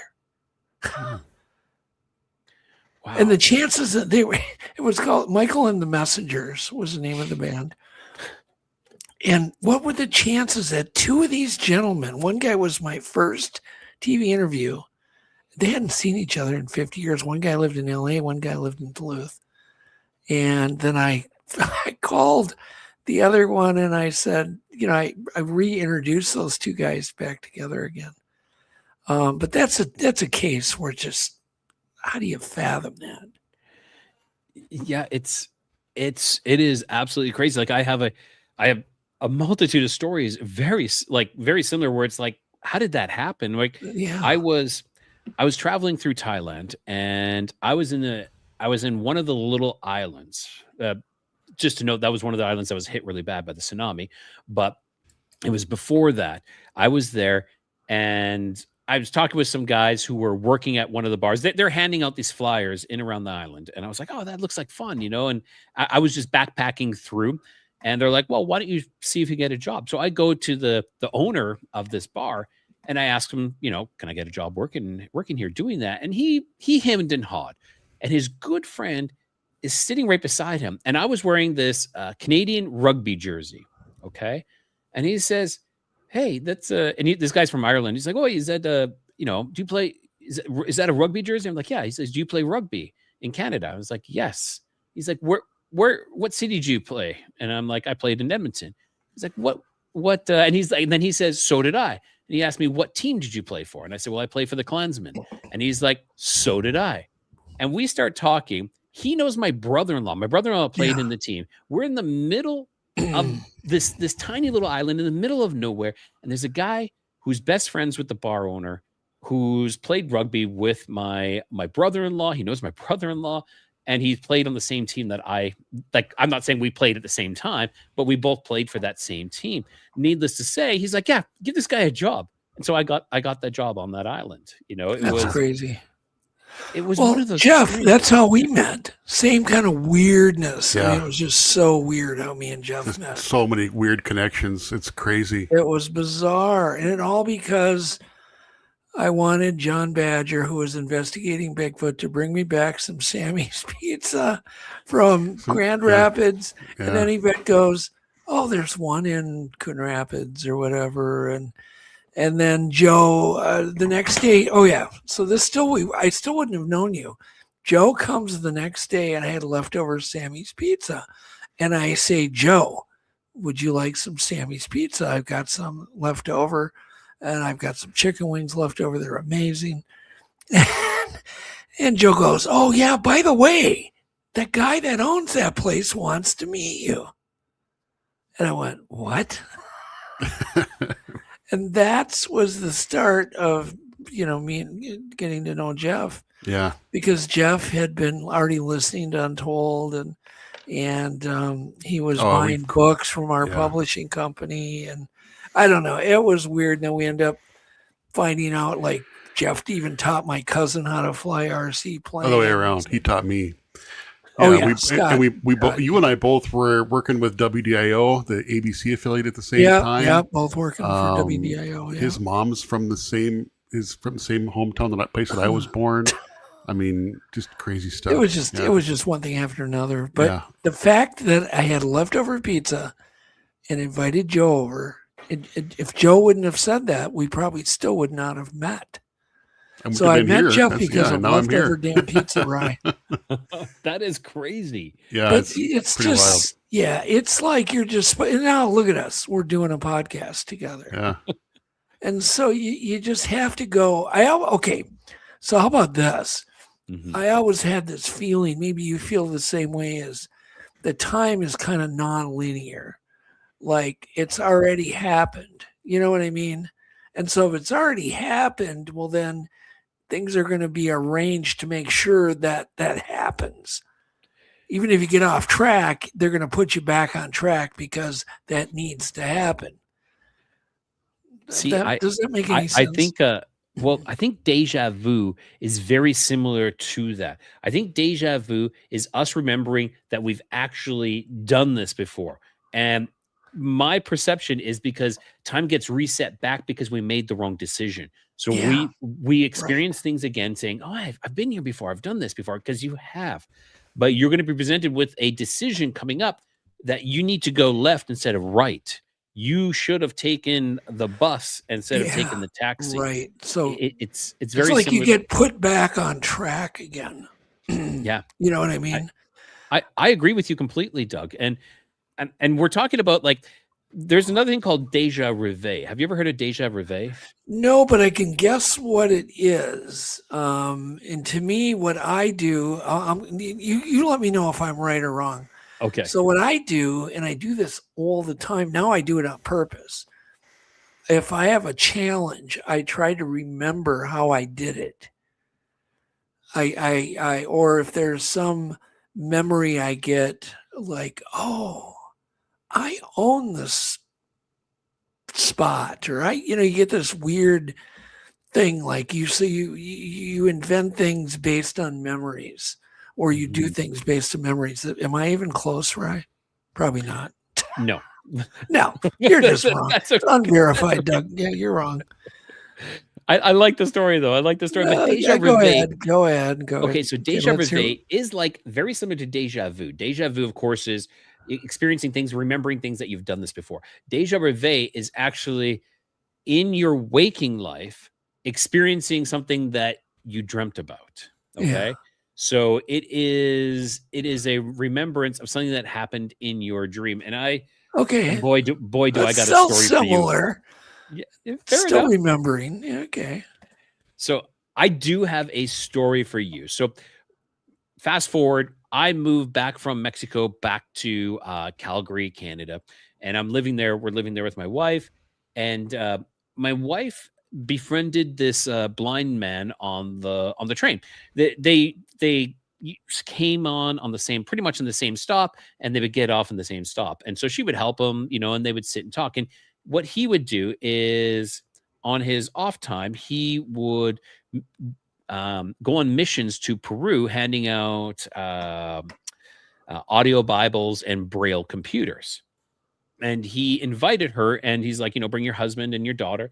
I'm putting a presentation on at my church for this, where I'm presenting, what I've done and through this time. So we decided to go. We went, and we're at this function, and I'm sitting at this table, and this lady sits next to me, and she strikes up a conversation. She said, "You know what? This is a beautiful church." And I'm like, yeah, it is. She's like, "Is this your church?" And I said, no. I don't go to this church. "Oh, well, which church do you go to?" And I said, "Well, I don't go to a church." And she was deeply offended by this. And she's like, "Well, why not?" And I started to explain to her that church for me was being out in nature, being close to God, what God made. And that was my church, like, break a stone, there I am, cut a piece of wood, and you'll find me. And I explained this to her, and she was getting very heated, and I was keeping my cool through this whole conversation. This conversation lasted, maybe like 10, 15 minutes. It was a very in-depth conversation. My wife was she was listening in, and she's like, after the fact, she's like, you kept, you're really calm during this. She was getting very heated. I'm like, well, it just didn't bother me. So that happened. Fast forward 2 weeks. Like I told you, I have written every single one of my dreams down, right? And I document the date, and I put little headings on it of what it's about and whatnot. Well, I'm looking, and it's funny that we bring this up about the alien abduction, because I'm specifically looking in my dream journal, and this is back in like 2020 or 2021, something like that. I'm looking in my dream journal for dreams about alien abductions, because I was like, is there a connection? Because I was watched a video about some guy saying that there is a connection, but let me just see.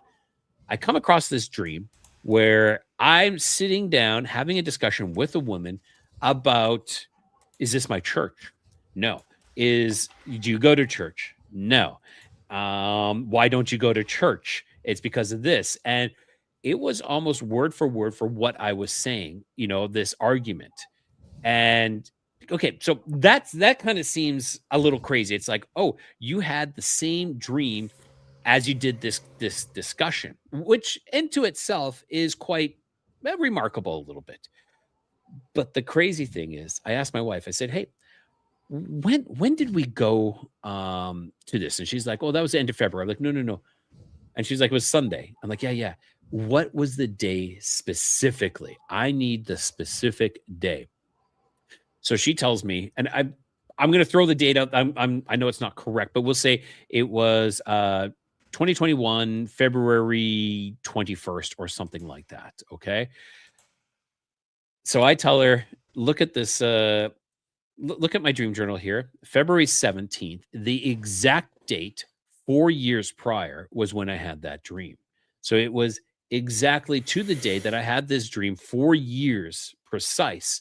And it was pretty much word for word of what I had said. I know that's not deja reveille, but this was, because deja reveille is like remembering something that had happened. This was like, I totally forgot about this dream. And then I have this actual conversation. So it was pretty crazy. I think our dreams are access to this subconscious, maybe to the ethers or something. There's something so much more. I believe maybe that, okay, so my actual belief of dreams is that we are running through millions of other alternate realities at the exact same time. And dreams, we're able to access those other realities. We're able to see into our other selves.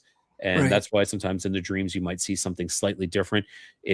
Things will be a little bit off. They won't be exactly the same because they're not. You're in a different reality. Well, that notion is actually taking root with a lot of people at this point. They're saying, that dreams are you in another dimension. Yep. Like it's real things. Yes. Yeah. That's I completely believe that. I also, not only that, I also believe that you can actually time travel in your dreams. I think you can go into the future and you can go into the past. And it sounds crazy. Is there a key to remembering your dreams though? Because I forget. I know we all dream every night, like all of us do. Yeah. But I don't remember that many of them. Okay. So my key to remembering dreams is you have to write them down. Okay. And then you're like, well, but I don't remember them. How am I going to write them down? It doesn't matter. Like if you wake up with just a sliver of a memory, write it down and then sit on that memory. If you can, it's like, just keep going through it. And like, okay. Is there anything more, even throughout the day? I know, don't waste your day, like trying to remember a dream, but maybe you have a free time. Just like, that was interesting. And you'll see it's like a muscle. You'll start to work it and you'll start to expand it. The dream muscle. Is this a new term? I believe so. It's this dream memory muscle that you can work and you can expand it. Now, I go through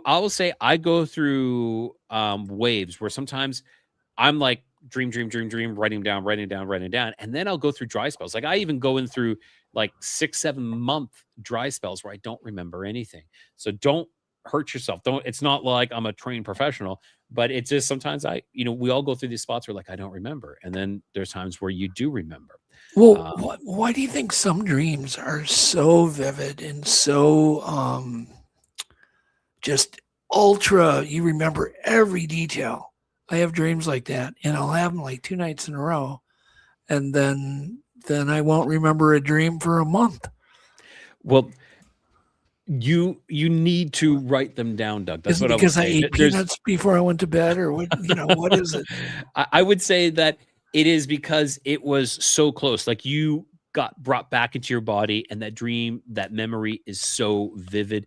Yeah. And you need to write it down. You write it down, and you'll start to remember more. Do you remember? And I'm sure you guys remember this show because this was a fantastic show. Do you remember Quantum Leap? Yeah. Okay. I wholeheartedly believe that we also quantum leap in our dreams. I believe that we, and clear as day, I have had a handful of dreams where I know I've done it. I'm literally in a body that's not my own, and I know this. There was one where I was in the body of a teenage black boy, and I was there to prevent my sister from being a part of a gas station robbery. She was not doing it. She wasn't part of the robbery, but she was just with the people who were going to conduct it. And then she was going to get shot and killed. And I had to stop that. After I was able to stop and prevent that incident, I started telling people that, no, I'm actually like this 40-year-old white male. Like I know who I am, and I'm in this body, and I can see my hands, I can see it, see myself. And this has happened multiple times where I do this. And I do believe that we quantum leap into other people's maybe. Okay, well, all right. But here's an example of one of my dumb dreams. Okay, let's hear it. Dreaming I'm in this like plywood city. Like everything's junk. It's plywood. It's built by crappy craftsmen. But there's people I know all over this kind of plywood city, and it's kind of a small city. And the stairs are all really high. Like, what I mean high, each step has got a big step, and I couldn't get my legs. I couldn't lift my legs high enough to get to the next step. So you'd have to do this stupid, like, crawl up the stairs. That's just part of this crazy dream I was having 2 nights in a row. But I would kept seeing people I really liked and tried to get to. But by the time I would figure out how to get through this plywood maze, they would be gone. And that was my dream, but it happened 2 nights in a row. Did the dream repeat, or did you revisit this like a persistent reality? It could have been me wanting to, to have it again. It wasn't an unpleasant dream, really. It was just weird. The not being able to get to anybody. You'd see them like up on 4 stories of this plywood makeshift, building. You're like, okay, now how in the hell? And there'd be hallways and just really, and sometimes you'd have to go through someone's personal home made out of all this crappy plywood to try to get to some room, way up high, 5 stories up. And it was just weird like that. That's very interesting. Like, I don't believe all dreams are us like teleporting into these other lives. And sometimes they do have messages. Like there's messages within that. It kind of sounds like this tower place that you're talking about. It sounds very similar to, if anybody's seen Ready Player One, where they all live in these towers and things like that. Now, one thing to take count is, when you have the high steps, sometimes it's reverence in that sense that, like we're talking in the pyramids, the step pyramids, they're very much like that, so that you weren't looking up, your head were down, and it was a sign of respect, because then you're kind of bowing as you're rising up. It's kind of giving respect to the people that are, or like the whatever's at the top of the pyramid. Yeah. So I just wonder why I would remember that over, I'm sure maybe it's my normal dreams, Rye, are the ones I forget. They're more normal, right? They're just more everyday life. And I believe though, sometimes like a lot of people will try to interpret your dreams for you, but they're not you, right? So how you feel about it and how it affected you is very personal to you. So, it's not only writing down the dream, but it's also sometimes trying to figure out, well, what did it mean in this aspect? Did it, Ryan, do you think we're all living in a matrix? Yes, I do. I had a dream about the matrix where, and this ties into, sorry, I'm jumping around, but this ties to the double slit experiment. I believe there is so much importance to the double slit experiment. If anybody who doesn't know what that is, that means objects react differently to the viewer. So if you are watching something, it will react like it's supposed to. But if you're not watching, it's going to react differently. It's not going to do that. So I actually had a dream where I was telling the other people in the dream that, no, you guys are NPCs. This isn't real. This is a matrix. And she's like, well, then who creates reality? And I said, the dreamer creates the reality, because that is the person who visions it and who creates it through their vision, because they're actually watching it, and it unfolds that way, because it again resorts back to the double slit experiment of, you, the watcher, create reality. Yeah. And they are doing, they have proven beyond a doubt quantum physics. Yeah. They're using quantum computers now that they claim are being these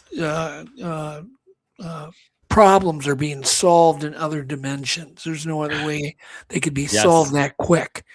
Where ones are at the same time they're at zero, in binary, and they're using like 10,000 dimensions to compute a problem.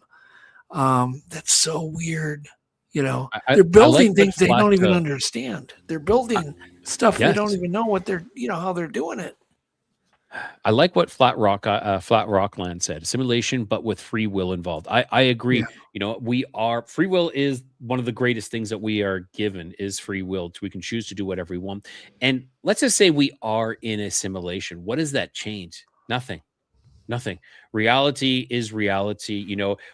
Nonetheless, they're like, well, then that wrecks religion. Does it really? We still have a creator, doesn't? Where do we go from there? There's still creation. Nonetheless, there is still creation.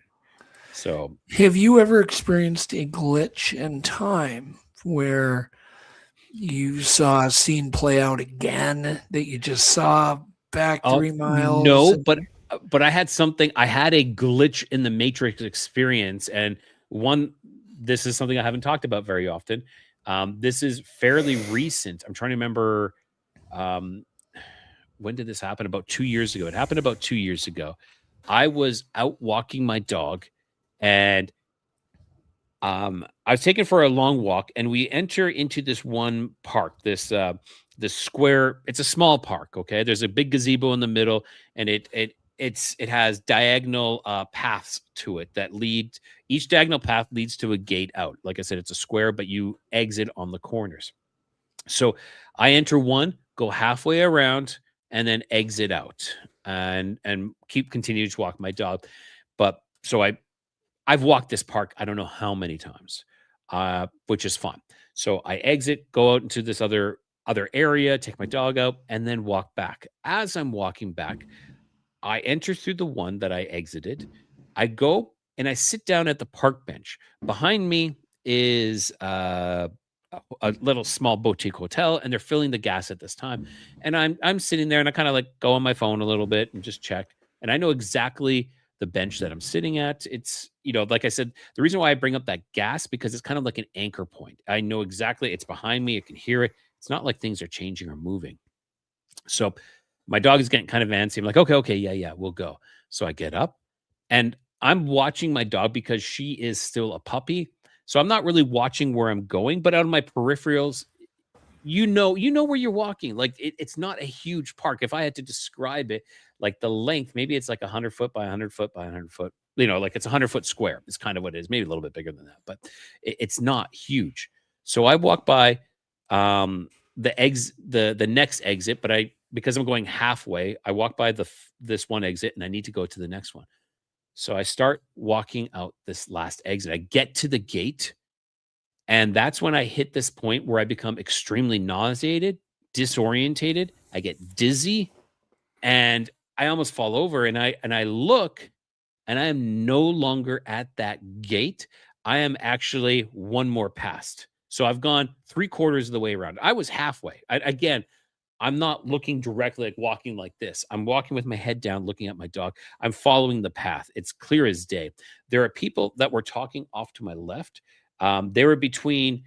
So if I came in on the angle, if I came in on the one doorway, we'll say the one gate, there's gate number 2, and I'm exiting on number 3. There's people that are talking that are in between gate 2 and 3. I saw them again in my peripheral. They're there. After this experience, like I said, I'm standing at the exit of gate number 3. So 1, 2, 3. Number 4. I'm at number 4. Okay. And I am, and the people have shifted as well. The people are now there at that point.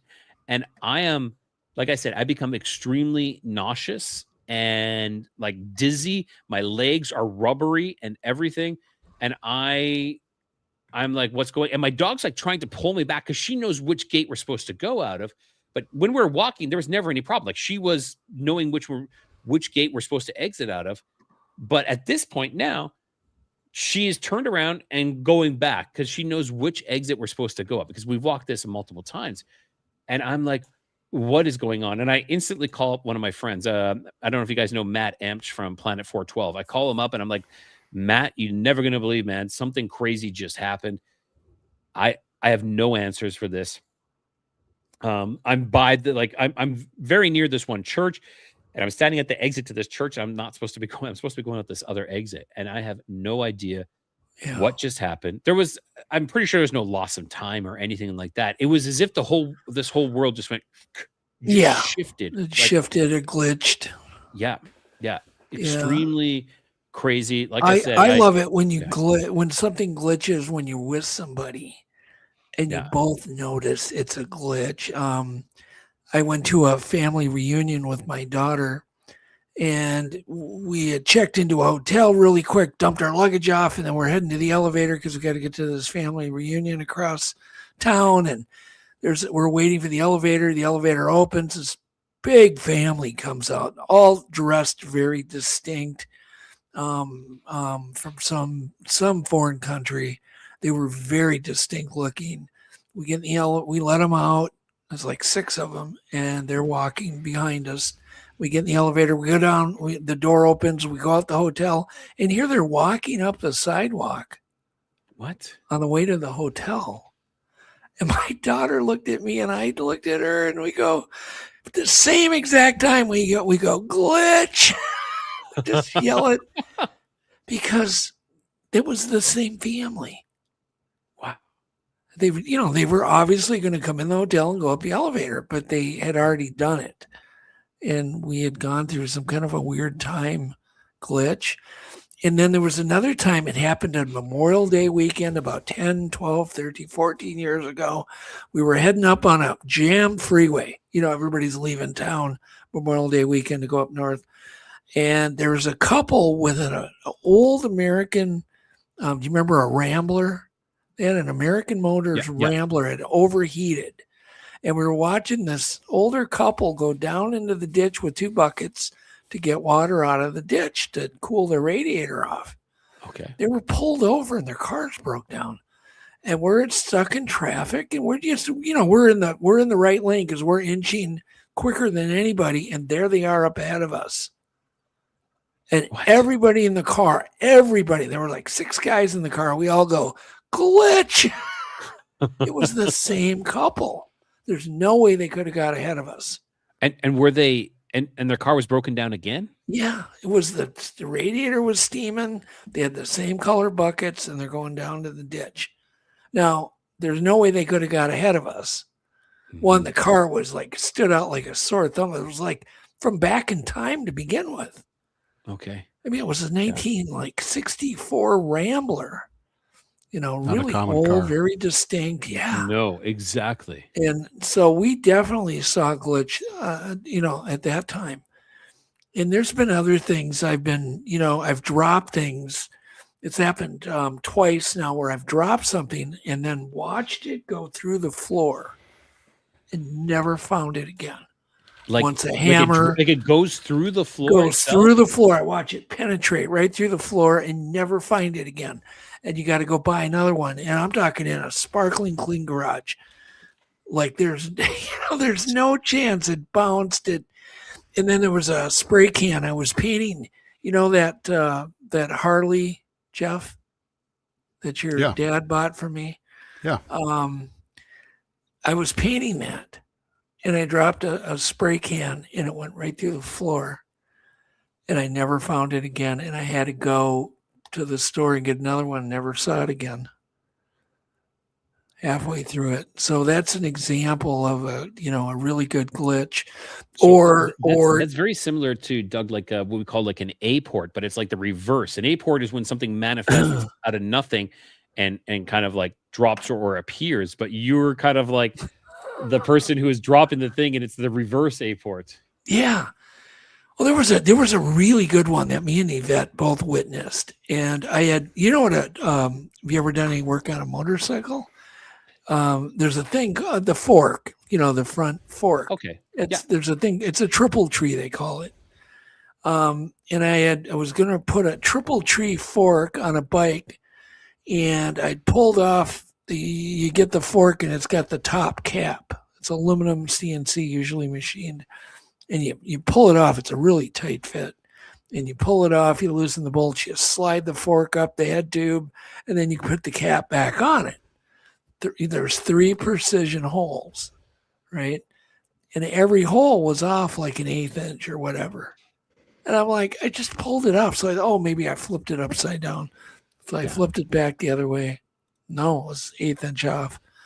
And I sat there and my mind was ready to blow. And I go get Yvette. I go, Yvette, you got to see this. And I show her both ways. And it's only one way it can go on. And she said, oh, okay. She goes, sit down. Let's not look at it for a few minutes. Let's not observe it. Okay. So I set it on there, even though the holes didn't match. They're all 3 off by like, a 1/4 inch, 1/8 inch. And she goes, let's not look at it. And then we sat there, and then all of a sudden we hear the thing sliding down the precision 3 tubes that are, solid steel. And we look and we can see that thing sliding down. So it was like the one I took off was good, but then it went into another dimension. It was just, it was off an 1/8 inch. Yeah, that's weird. Wow. And then it went back, and it connected by itself. It was such a precision fit. How do you explain that? So that's a good glitch example. There is no answer for that. Like, when you're talking about things like dropping and disappearing, though, I kind of have like the reverse story of something appearing. But this is the thing. So and this is the house I'm living in now. And I was sitting on the couch on my phone, and something caught my eye falling from the ceiling. And we had like this glass dish, and tempered glass, good quality, and it shattered. It like just poof. And it was sitting right beside my daughter when my daughter was sitting right beside it when it happened. Okay. And so my first, when your child is sitting next to something that just shatters or breaks, 2 things. Well, I need to get her away from all this glass, but what did you do? And so of course I asked her, like, what did you do? And she's like, I didn't do anything. She's like, I saw something fall from the ceiling, and like something caught my eye and fell from the ceiling, and then this just destroyed, which was really fascinating because we both saw something fall from. And of course, like, I doubted myself at first, but I went through everything looking, and I even took pictures. I don't see anything. But something fell and like shattered this glass. And we're talking like, it was a small one. It was small, like this big. And it just went into like hundreds of pieces. Really, really crazy. So maybe it was that one of your bolts that you're talking about, Doug. I'm gonna blame you. We've all experienced the one sock. I think David had mentioned. Where's all of our socks? That you put your 2 socks in the dryer and you only get one back. Always. Things like that. But man, I've had some very clear examples. The other one is we have a stop sign up into my road. And we go there, and every time there's 20 people all crossing, and you can look down the right side and you can see a mile, and there's nobody. You look down the left side, nobody. But there's always all these people crossing, and it's to the point we joke about it now. They're like all these NPCs, non-playable characters that all show up and block you. You cannot go, but you look down both ways, there's nobody. And I've had as many as 30 people at that intersection. Wow. All trying to cross and blocking the road, and you just sit there and laugh about it because it's like it's not real. So I do have another something I think I've never talked about was, and we're talking like glitches in the Matrix, and then you're talking about like this heavy body feeling. Okay. Yeah. So, and the reason why I'm bringing this, and I'm acting like I know exactly what I'm talking about, because I literally have it in front of me. Because like I said, I write everything down. So this was July 6, 2019. I was driving home from, I was crossing, well, we say state for people in the U.S. state lines, but from Canada, it was provinces. So I was driving from the Okanagan back to Calgary. And I was somewhere between, I was like 50 kilometers before or after Golden. It's this one city in British Columbia. And I had this intense experience. I was struck by like this huge deja vu, but it wasn't just any deja vu. It was actually tied to, it was also a deja reveille as well. Like I said, when it was tied to a dream, that I had this dream earlier that year where I was dreaming about this city. And it was right where I was at this exact moment. It crossed, you had to take a bridge across the river and you would go into the city. Now, and this sounds crazy. This sounds absolutely crazy. I believed wholeheartedly, and even to this day, even when I was driving by that, I believe that there's supposed to be a city there, not a small town, not a city, a small, tiny town. I dreamt of it. I felt like I've been there before, but when I was driving at this exact moment, there was nothing. Okay, absolutely nothing was gone. I felt like this. When I was driving through this, I felt this overwhelming heaviness. Like, and this is what I said, this is what I wrote down word for word, as though my body was being weighed down. So you talk about like that heavy feeling, that extra gravity. It was as if I was driving through the entire experience, not just recalling the dream, but living it. The town, the road, the building, it all carried an energy that felt deeply familiar, as if another version of myself existed there. But it wasn't there anymore. It did not exist. It was as if that town had been wiped away, and I was driving past the moment that I had like this intersection. But very, very strange. Again, have you ever had a car behind you, right behind you? Yeah. And you're at a stoplight and it's late at night, and then light turns green, and you go and you look in your rearview mirror and there's nobody there. We've experienced that too, numerous times. Yeah, we live in a weird world, and it's like, these things are not that big of a deal, but if you're paying attention, like I do, yes, you notice more of this stuff. And I just pay attention, people. You might notice little glitches and things that kind of they'll make you go crazy. And I've heard so many of the stories where somebody is having a conversation with a dead person, because they don't know they're dead, and they go to the bar and they're just, there's Uncle Harry, and they meet with them and they visit for hours. They get home and they tell their wife, "Who you were talking? Yeah, me and Harry, Uncle Harry." What do you mean? He died 2 weeks ago. I hear those stories all the time from people, like from some really amazing people that they have, or they go to they go buy a hotel or whatever, and then they'll go into a restaurant. Is that a hotel a good place to stay? And they're like, that's been gone for 20 years. It doesn't exist. And they look, and then it's gone. Yeah, that's kind of what I feel in that connection of when I was driving by like that place. It was just like this place was there, but it disappeared. It was gone. It was as if I had crossed over a different reality where, I jumped timelines, I jumped realities, and that one, it did exist, and this one, it didn't. And it was this huge heaviness. Like, it was an exact moment. I'm having all this experiences of deja vu, and this heaviness of my body. Yeah. It was absolutely just intense. Have you ever had somebody walk up to you and claim they know you? Like, forever. I've had a few occasions where strangers have walked up to me, handed me something, and go, "Your grandfather told me to give this to you. You'll know what it means," and walk away. Like, what?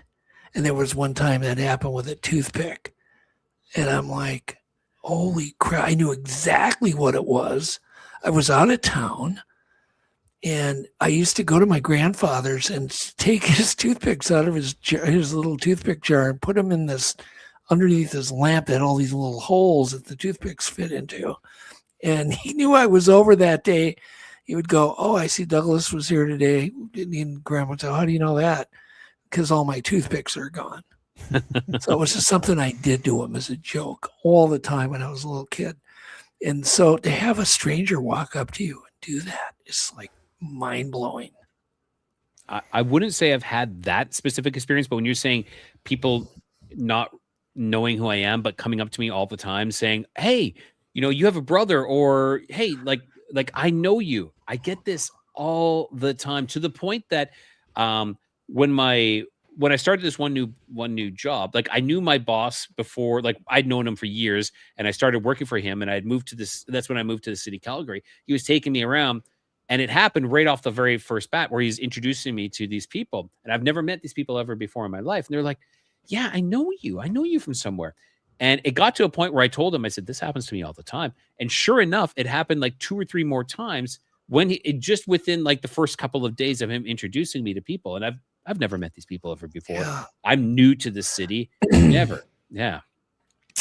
Yeah. I mean, I've got stories like that are, I had one I should tell this story. People are going to go, it's so weird. So I'm in Vegas. And that's how great stories always start, Doug. Oh yeah, exactly. I'm in Vegas. I'm in Vegas, and I'm by myself. I'm at a trade show, the SEMA. I went to the SEMA trade show.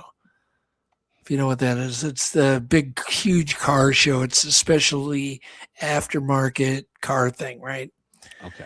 Because I've invented a few car products, and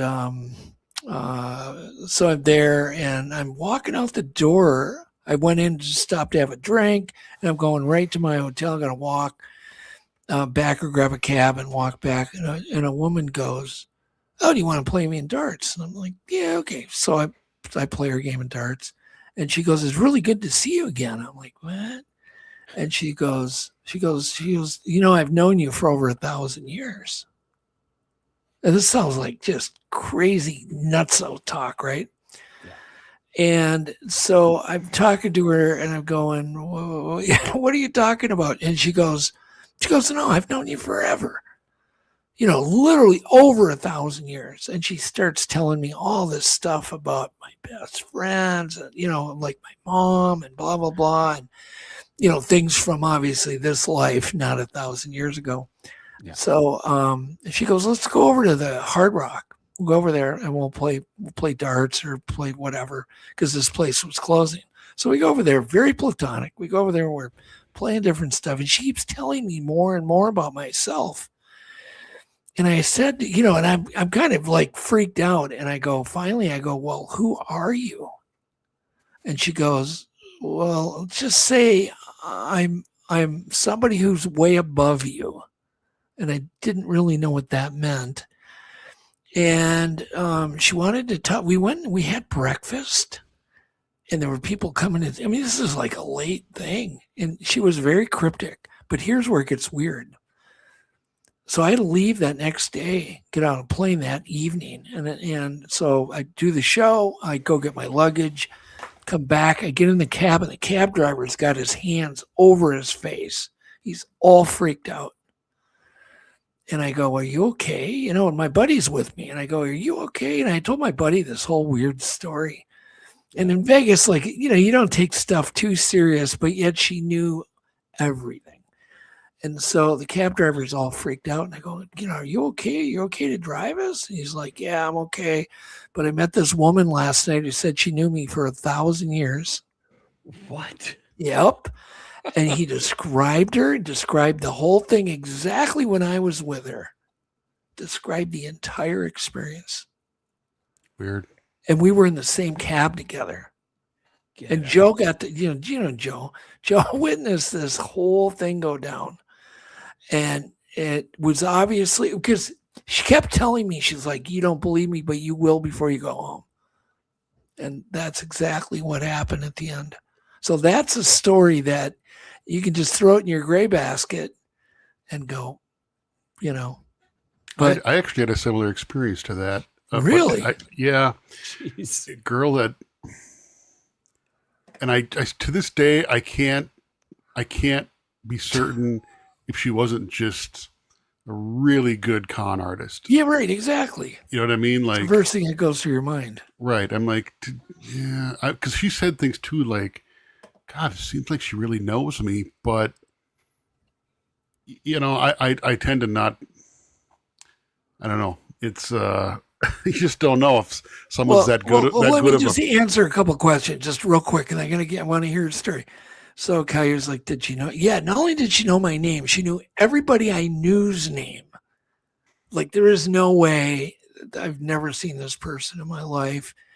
There was I was single at the time. There was no feelings of any attraction towards her at all, even though she was very pretty.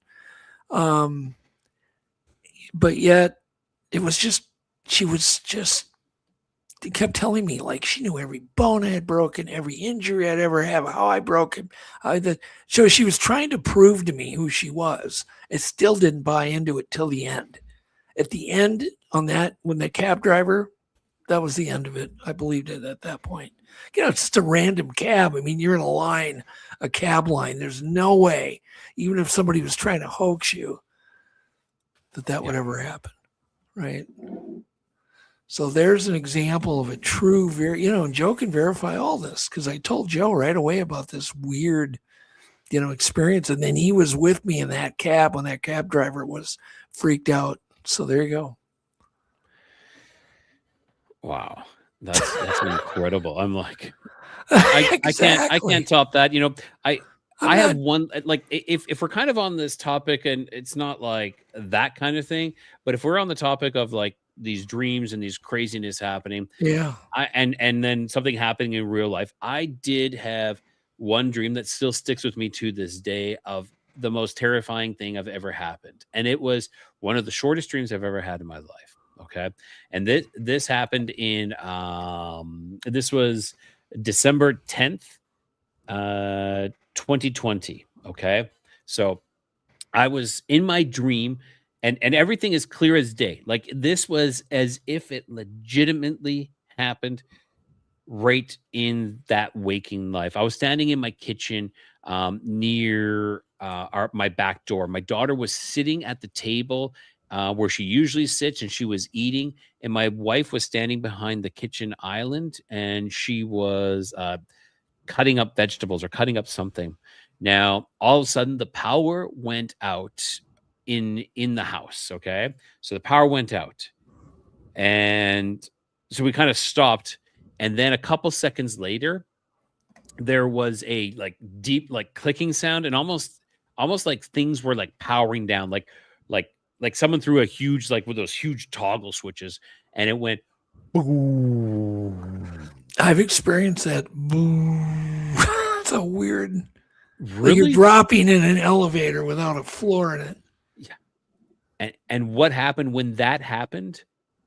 Everything went black. It was as if the whole world shut down. It was as if everything ended. Now, like the light outside, it was the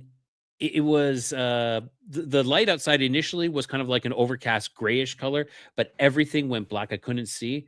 And my wife freaked out. She was like I said, she was standing behind the island, and she came running around to come to me, and she caught the edge of the island on her waist and like fell down on the ground. And that is when I woke up with this intense fear. I could not fall back asleep. It was just like this. That dream was so short, but it was so real. Okay. Now, fast forward 2 weeks, I decide to watch the show, like a B movie. It was never released out into theaters, but it was on Amazon Prime, and it was called The Mandela Effect. If anybody's seen The Mandela Effect, let me know in the chat. And it is all about it's not like a documentary, but it's all about these Mandela effects that are happening. And the guy lost his daughter due to accidental drowning in the ocean. And so he finds that there's this quantum computer, and if he can input this code into the quantum computer, he can reset the world. And it actually was identical to what happened to me in my dream, that I call my dream, that was so real. I swear to God, it was real, where everything shuts down and it resets. It's exactly what happened in the movie. And I'm watching the movie, and I almost get like a freaking panic attack watching this, where I'm like, This is identical. Like how it shut down and everything was 100% identical to what I experienced weeks before watching this movie when they talk about this quantum computer and everything. So we're talking about being in the Matrix and all that, and these dreams tying into reality, and seeing this movie. It was to the point that I felt this fear again. Like this fear stuck with me for, we're not just like a couple of days. No, it stuck with me for almost years. Like I still like talking about it. I can still feel this. It was as if I was awake and conscious. Like I have a memory of the world being reset. Maybe like you said, one of these deja vu experiences where we rewind and or I was saying like, I think we rewind and start over. It was as if I actually remember one of those rewinding moments. Very similar to what movie was that? Or just passing from one dimension to another without even barely noticing. Yeah. You know what I mean? I often have wondered, like, have I done that? Where I'm in one dimension, that's just one dimension over. Everything's kind of the same, but yeah, it very much could be that. It like if anybody's seen the movie Dark City, that's what I was trying to remember. Dark City, where they shut things down, and and one person actually wakes up and he actually remembers what happened. Was it that type of scenario? I don't know. Something to think about. Something to ponder. Well, people had made comments about like this girl I'd met. Was she a conner? No, she bought me breakfast. The fact that I was skeptical the entire conversation, hearing this, thinking this has got to be just like they're thinking. This is some setup. This is bullshit. But then when I got in that cab, and that guy was really freaked out. No, he was really freaked out. And he's telling me and Joe the story I just got done telling Joe. The exact same thing happened to that guy as happened to me. She made the same claims to him. Was with her during the same hours that I was with her. Wow. And so that's just absolutely incredible. But it was like something is trying to prove something to you, some entity or some force is trying to humble you, because all it does is humble you. You know, that's all I got out of it was complete humble, just wow, whatever they do, because there was no way anybody could have known all of those tons and tons of details. Like, who was my teacher in 4th grade? They knew it. But there's no way somebody would know details like that, even if they were setting you up for some con. I'd be the last guy they'd be trying to set up for some con. You know what I mean? And people are like, well, there's hookers and no, this wasn't anything like that. This was really weird. And Vegas, it is haunted. And why it happened there, I don't know. There was a time too, I remember feeling I was up in Fargo and I had to edit a TV show for Discovery Channel. And I'm alone in Fargo. Like, it's the worst place you could be alone in the wintertime. And I had like 10 days. I had to edit this pilot for the House of Babies. And I'm there and I'm staying at a hotel. Everything like closes really early. Well, one day I thought, God, I got to get out of this hotel room. It's like 9:30, 10 o'clock and everything's dark and dismal. And I drive just across the street and I go in this restaurant and I'm sitting there and I'm having a cocktail. Nobody in there. It's just me. And I look over to the left and there's our family car in the restaurant that I grew up with, riding in that, you know what I mean? And like it had my bite marks still on the seat from me being in the back seat when I was a little kid. Oh yeah. So the car is in the restaurant. It's built. They built the restaurant around. I had no idea. I had no idea. This was all just happened by chance. And come to find out they had bought that car from my dad, back in like 1960. And they put it in this thing and they said it was a gangster car. They put bullet holes in it and they built the whole restaurant around it. But I recognize it. But the chances of me just wandering into that restaurant while I was feeling really down and having that connection with my dad again and all that was really weird. I mean, I literally burst into tears because all the memories of, you know what I mean, my dad and you know, and being in that car. But it was just weird, you know. I don't know if that was that weird, but anyhow, that was in a restaurant called the Speakeasy. So Jeff, we got to hear the rest of your story. Well, it's not that interesting of a story, I guess. Because to this day, I can't. It's not that interesting of a story. It's just kind of similar in that this gal I met seemed to know way too much about me, and there's no. I'm trying. It's been a long time. I'm trying to remember it because I haven't thought about this in 20 years. But it's not as interesting as your story. Well, I know. Don't undersell yourself, Jeff. I can't even. Yeah. Just tell us the damn story. Well, it's a girl that I met really randomly, and was talking on the phone like right away, like way. It was such a strange experience because why? Just talked to her and she just like she knew me. It was the weirdest thing. So you had never met her? No, and she didn't like. It wasn't like there's no way that I was targeted or it was no hoax.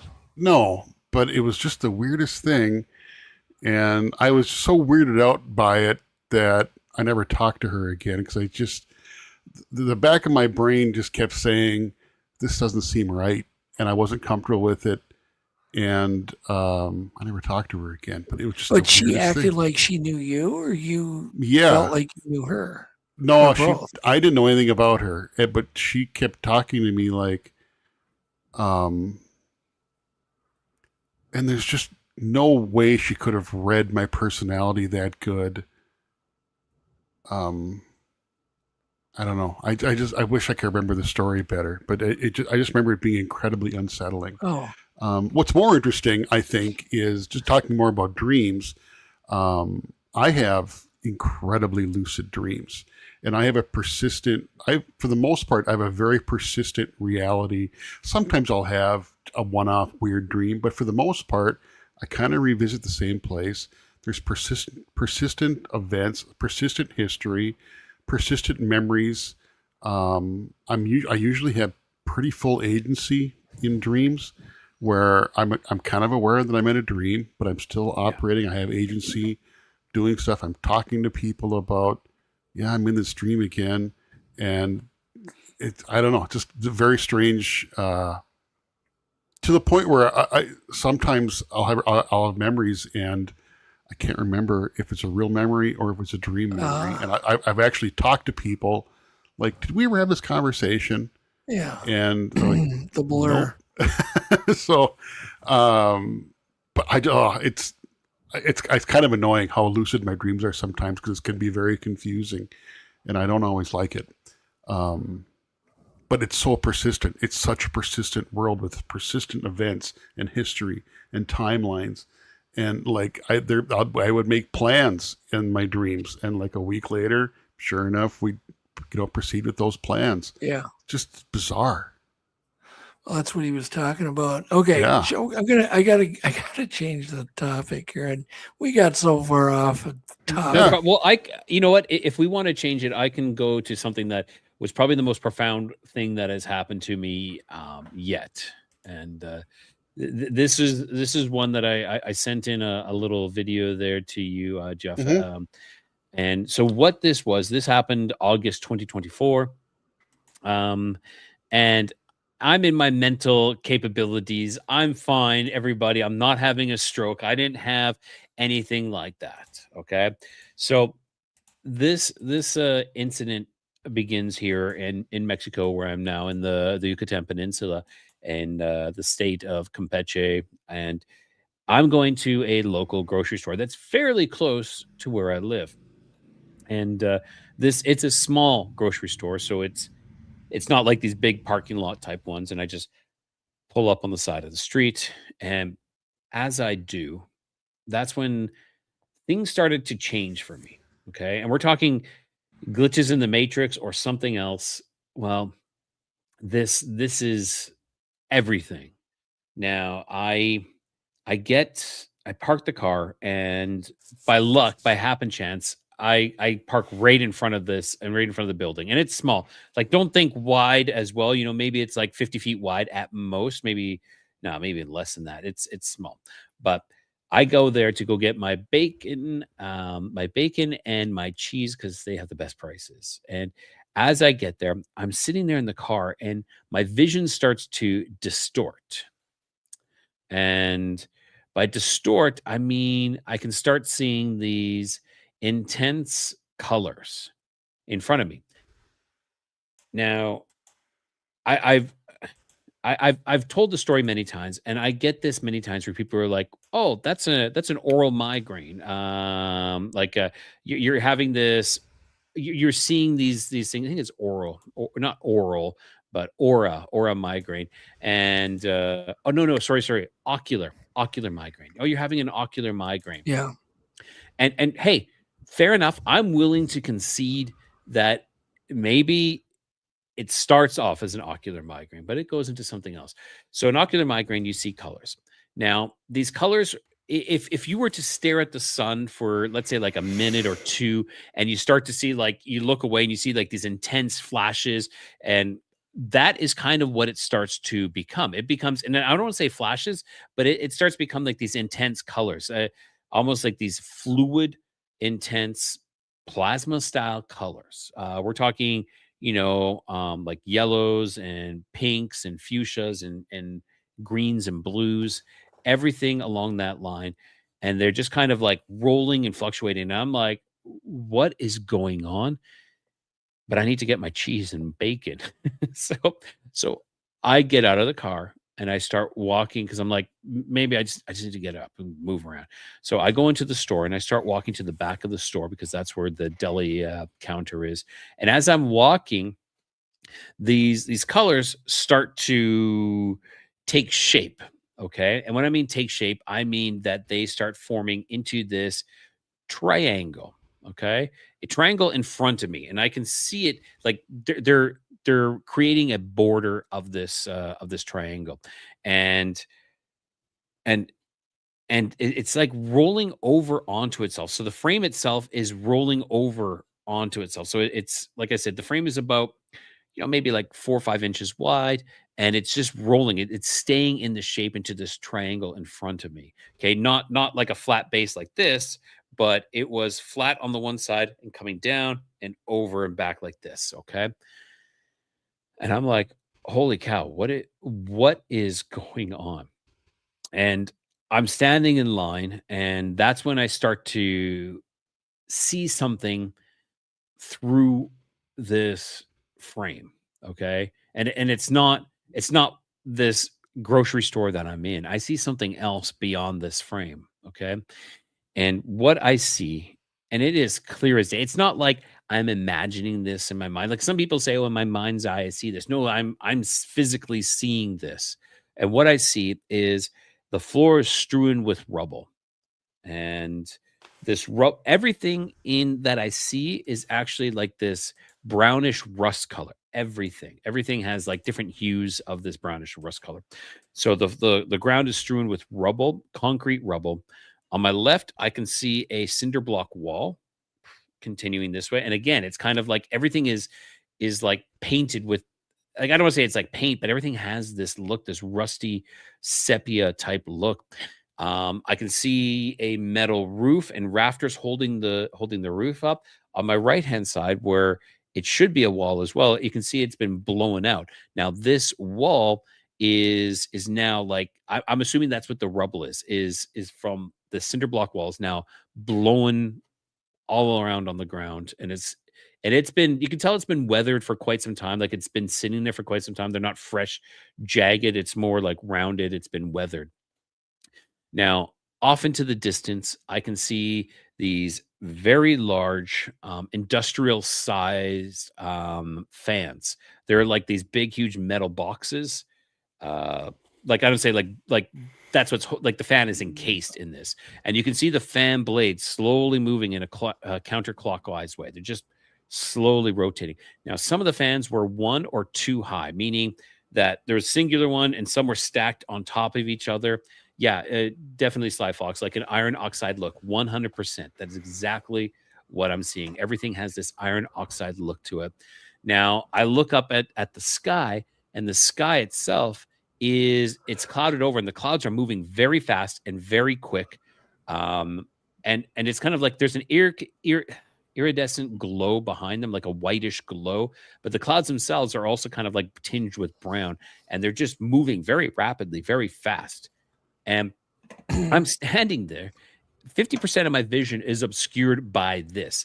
And if you're wondering how it kind of is, like imagine your whatever device you're looking at, let's say your TV or a phone or your laptop, it's kind of like obscuring this main vision, but you can see around it, right? You can look around it. You can still see it. That is exactly how I'm like perceiving this world, this reality. I can see past it. Like I can look past, okay, so I need to order my stuff, and I'm freaking out here. So what I do is while I'm standing in line, I start to like, okay, let's close one eye. Okay, I can still see it. Okay, and I'm going to close the other eye. Okay, I still see it. I didn't try like doing like both eyes closed at the same time, but I was blinking still. But I closed one eye, could see it, closed the other eye, I could see it. I made a point of doing that. I'm like, okay, to try to be as scientific as I can as I'm seeing this craziness. And so this is everything that I'm seeing. I order my stuff. I go pay for it. You know, I'm trying to like interact in this reality while I still see this. Now, I want to tell you guys that it was looking through this triangular opening, this doorway, this gateway, this portal. It was fixed. Okay, so no matter where I looked this way, that point was fixed. This is all I saw.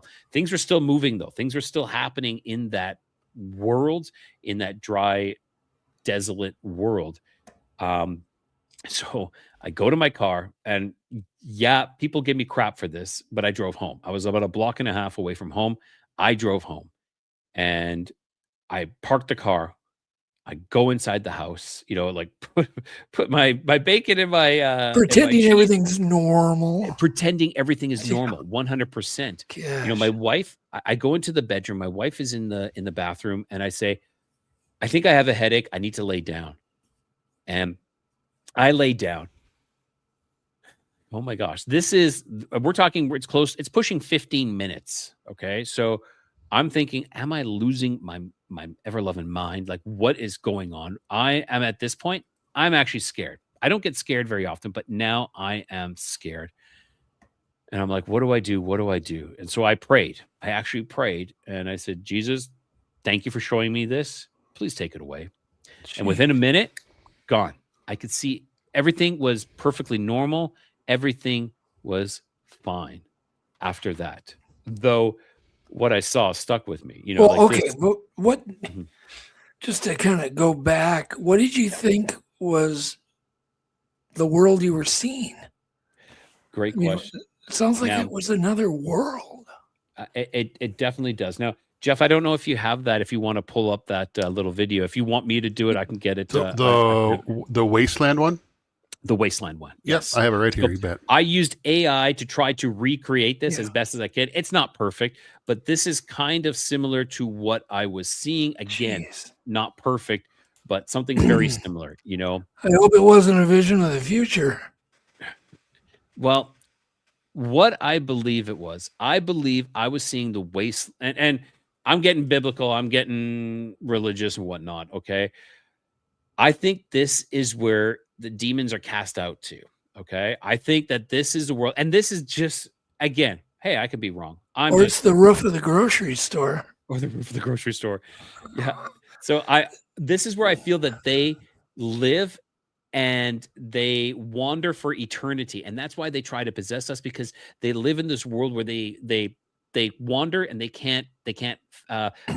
have hunger and they have thirst and they can't satiate either. So they attach onto us so they can take care of those needs again. Do you think it's dangerous trying to interpret something like that? I I do. I think well, no, I don't want to say dangerous, but it's just how I feel. Is it right? No. Is it wrong? No, because it's neither. It's Well, just we an have such a interpretation. need to try to figure out what in the world was that. It is. And it could have been anything. It could have been a peek into the future. Yeah. Like I said, it could have been. It could have been a post-apocalyptic world that I saw through. That this is where you're standing right now. This is what it's going to be. You're right. What it's going to be like in the future. Yeah, I have no idea. Now, I have talked to a couple other people who've had very similar, somewhat similar experiences. That's what I'll say. I'd say a friend from the Occult Rejects, Nick from the Occult Rejects, had a vision. I believe he was on DMT or he was on something, and it was a sepia world that he saw. Then I talked to Paul Stobbs, who is also he wrote the book Nephilim Look Like Giants. The Nephilim Look Like Clowns. He had a very similar with a hat man in this type of post-apocalyptic world, all brownish, all rust. And then there's another person who was on Tony Merkel's show, The Confessionals. I do want to talk to this individual. He saw through a portal as well, and he saw a world that was somewhat similar to this. I remember him describing a twisted tree through this portal. Yeah, so there's something when I got that confirmation, when I'm listening to that, I listened to that after I had this experience, and I'm listening to that and I'm like, wow, it's this confirmation, and I'm just trying to put answers to it, but I don't have the answers. Well, I have never seen a portal. I've met several people that have, and you have to take what they're saying seriously, because who's going to make that crap up? It's like, oh yeah, I saw a portal open up in the grocery store. It's like, yeah. Who says that kind of thing? Exactly. Nobody does. I know, and I posted it to Reddit, and it kind of blew up on Reddit. But of course, 80% of the people are like, "That's an ocular migraine. That's an ocular migraine." And I'm willing to concede that it was like those colors were an ocular migraine. But why did I see something through that? And they're like, "Well, your brain is just trying to interpret. It's trying to put this in." I'm like, there's moving parts to this. There's things that are moving. I can see the sky. And why? Yeah. What is the scariest story you've ever heard on your podcast? Is that something you could even answer? Yes, 100%. You could. Do you want to? Let's end our podcast with this story. Okay. This is, I dubbed this one the Nightmare in Michigan. Okay. This experience, and my guest was extremely traumatized by this, to the point that he still suffers from this. And this happened, I think, at least over 10, 15 years ago. Okay.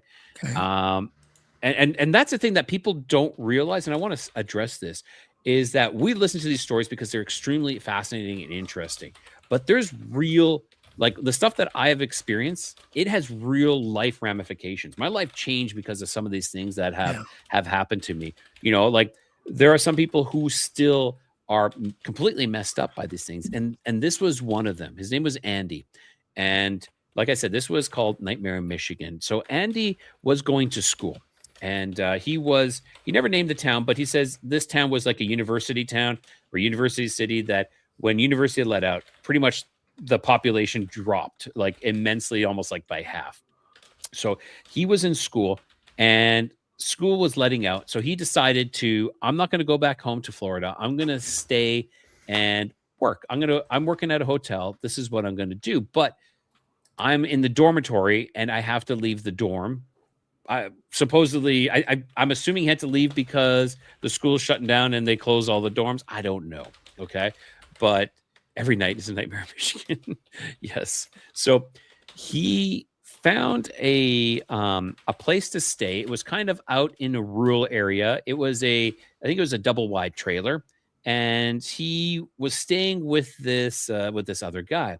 Now, he started having sleep paralysis while he was there, and he never went into too much detail about it, but he was having sleep paralysis. Now, the guy who was staying there got a job opportunity to leave, like he had to work out of town. And so he told Andy, he says, "Hey, listen, you can stay at my place for free, but you need to take care of my dog. That's all I ask.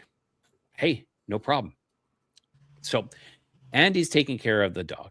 One night, he's in the middle of having a shower. And this is one thing I want to point out. Water seems to be a bit of a tie-in with this. So he's having a shower and there's a bad storm. He says he hears the door slam open of the trailer. So he quickly gets changed, comes out, because the dog, his responsibility is, I think it was like a golden retriever or something, is the dog. So he's looking all over for the dog throughout the trailer. It's not there. It's not a huge trailer. You're going to find a dog, a big dog. So he's like, crap. And I got to go outside and look for the dog. So he grabs a flashlight and he heads out. Okay. Now the dog had a collar on with like a bell, like it made a specific noise. So he starts heading out into the pasture because there was a pasture, because you can hear the noise of the collar across the pasture on the other side. He starts running through this pasture and it is pouring rain. It's muddy and everything. There's nothing, like, he knows this pasture. There's nothing in this pasture. As he's running, something hits him so hard in the face, so hard in the head. Okay. Like as if you ran into a tree or a post, but there's nothing in this pasture. He gets knocked unconscious. So he says, next thing I know is I wake up and, my nose is all bloody and I'm like, what is going on? So he goes back to the house, opens the door. So that's the key thing. Opens the door, goes inside. The dog's sitting inside, completely dry as a bone. Like it did not go outside. And he goes in, he cleans himself up because he's literally been bleeding from the nose. So that's the first experience. And he's like, what? He has no idea what just happened. Okay. So his job is he's called the night auditor at a hotel. What he does is he kind of takes care of the hotel after in the wee hours, like from like 10 p.m. to like 5 a.m. That's the time he takes care of the hotel. And he has things he has to take care of. So he is working and he said, what time was it? Probably about like midnight. And he used to sleep on the job, watch TV a lot because there's nothing to do. But around midnight, he says the sliding doors open up and there is a storm outside as well. So there's a storm going on and the doors open up and they close again. Because there's those like automatic ones. Hey, sometimes that might happen. But he was at the front desk and he felt like somebody walked by. And you could feel that wind of them walking by. Then all of a sudden, the elevator, ding, opens up. No one's getting in or out. Closes. The elevator goes to the 3rd floor. Okay. And he's watching in his cameras. Doors open. No one's there. No one gets in. No one gets out. He's like, okay, that's really strange. So he's going about his duties. And that's when he notices on the camera, on his CCTV camera, there is someone standing at they have like I'm sure you guys have been in hotels where they have like vending machines. And on the 3rd floor, they had like a vending and ice machine. There is someone standing there, like the back of, he's just catching the back of him. And it's like this hooded figure. They're wearing like almost a hoodie and he can't see the face. He just sees the back and it's just standing there motionless. He's like, what is going on? And he watches this. He said, it must have been like this. They must have been there for almost a half an hour. And he's like, okay, I need to go check. So he goes, checks. There's no one there, but all over the floor is this putrid, black, stanky water. He says it smelled like death and rotting. He says it was absolutely horrific. So he gets a mop bucket, cleans it all up. That's terrible. And he goes back to his work. About an hour later, exact same thing happens. He sees in his monitor someone standing there, hooded figure, standing there with his back to the camera. So he's like, okay, I'm going up right away. I'm going to see if I can catch this. Goes up. No one there. The water's there again. He's like, what is going on? So he mops us all up. Finishes his day, does his audit, because that's what he's supposed to do. That's the most important thing, is to do this audit. So he has to hand it in. Goes home. And about an hour later, he gets a phone call from his boss saying, I need you to come in here right now. Like, oh, okay, what's wrong? He's like, no, I need you to come in. So he goes in and they're like, you did not complete your audit. And he's like, whoa.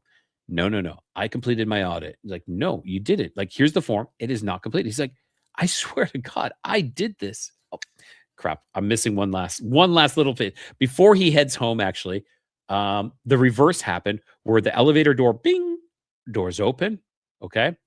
And he feels like a wind of someone passing, leaving. And then the doors open to the hotel. The automatic doors open to the hotel. And that was it. But okay. Sorry, I missed that part. But now I fast forward. So the boss is like, you did not do this audit. He's like, I swear I did. And she asked him, well, did anything strange happen? He says, as a matter of fact, yes. And so he goes through what had happened at that night. So they're like, okay, well, let's check the cameras. Fair enough. They go and check the cameras. And wouldn't you know it, who was standing there? At the vending machines, at the ice machine, it's him. They have a video of him standing there motionless for hours without moving. And it's him, clear as day. They can see this, that it's him standing there. And then all of a sudden, he just like comes to life and goes about his daily duties, but does not do the audit. Okay. His boss is like, what is wrong with you? Writes him up, like gives him a written write-up about this. Needless to say, the word gets out about like, this guy's creepy, this guy's crazy. So he ends up, he says like, it was about he worked there for about 2 more weeks. And then he was just like, I'm done, because everybody was not engaging with him anymore. He was getting treated extremely different because they're like, you're creepy, you're strange. So he's like, that's it. I'm quitting. I'm going home. I'm going to drive back to Florida. So he packs everything up, gets in his car. He starts driving away. Okay. As he's driving, he's like, I got to use the bathroom.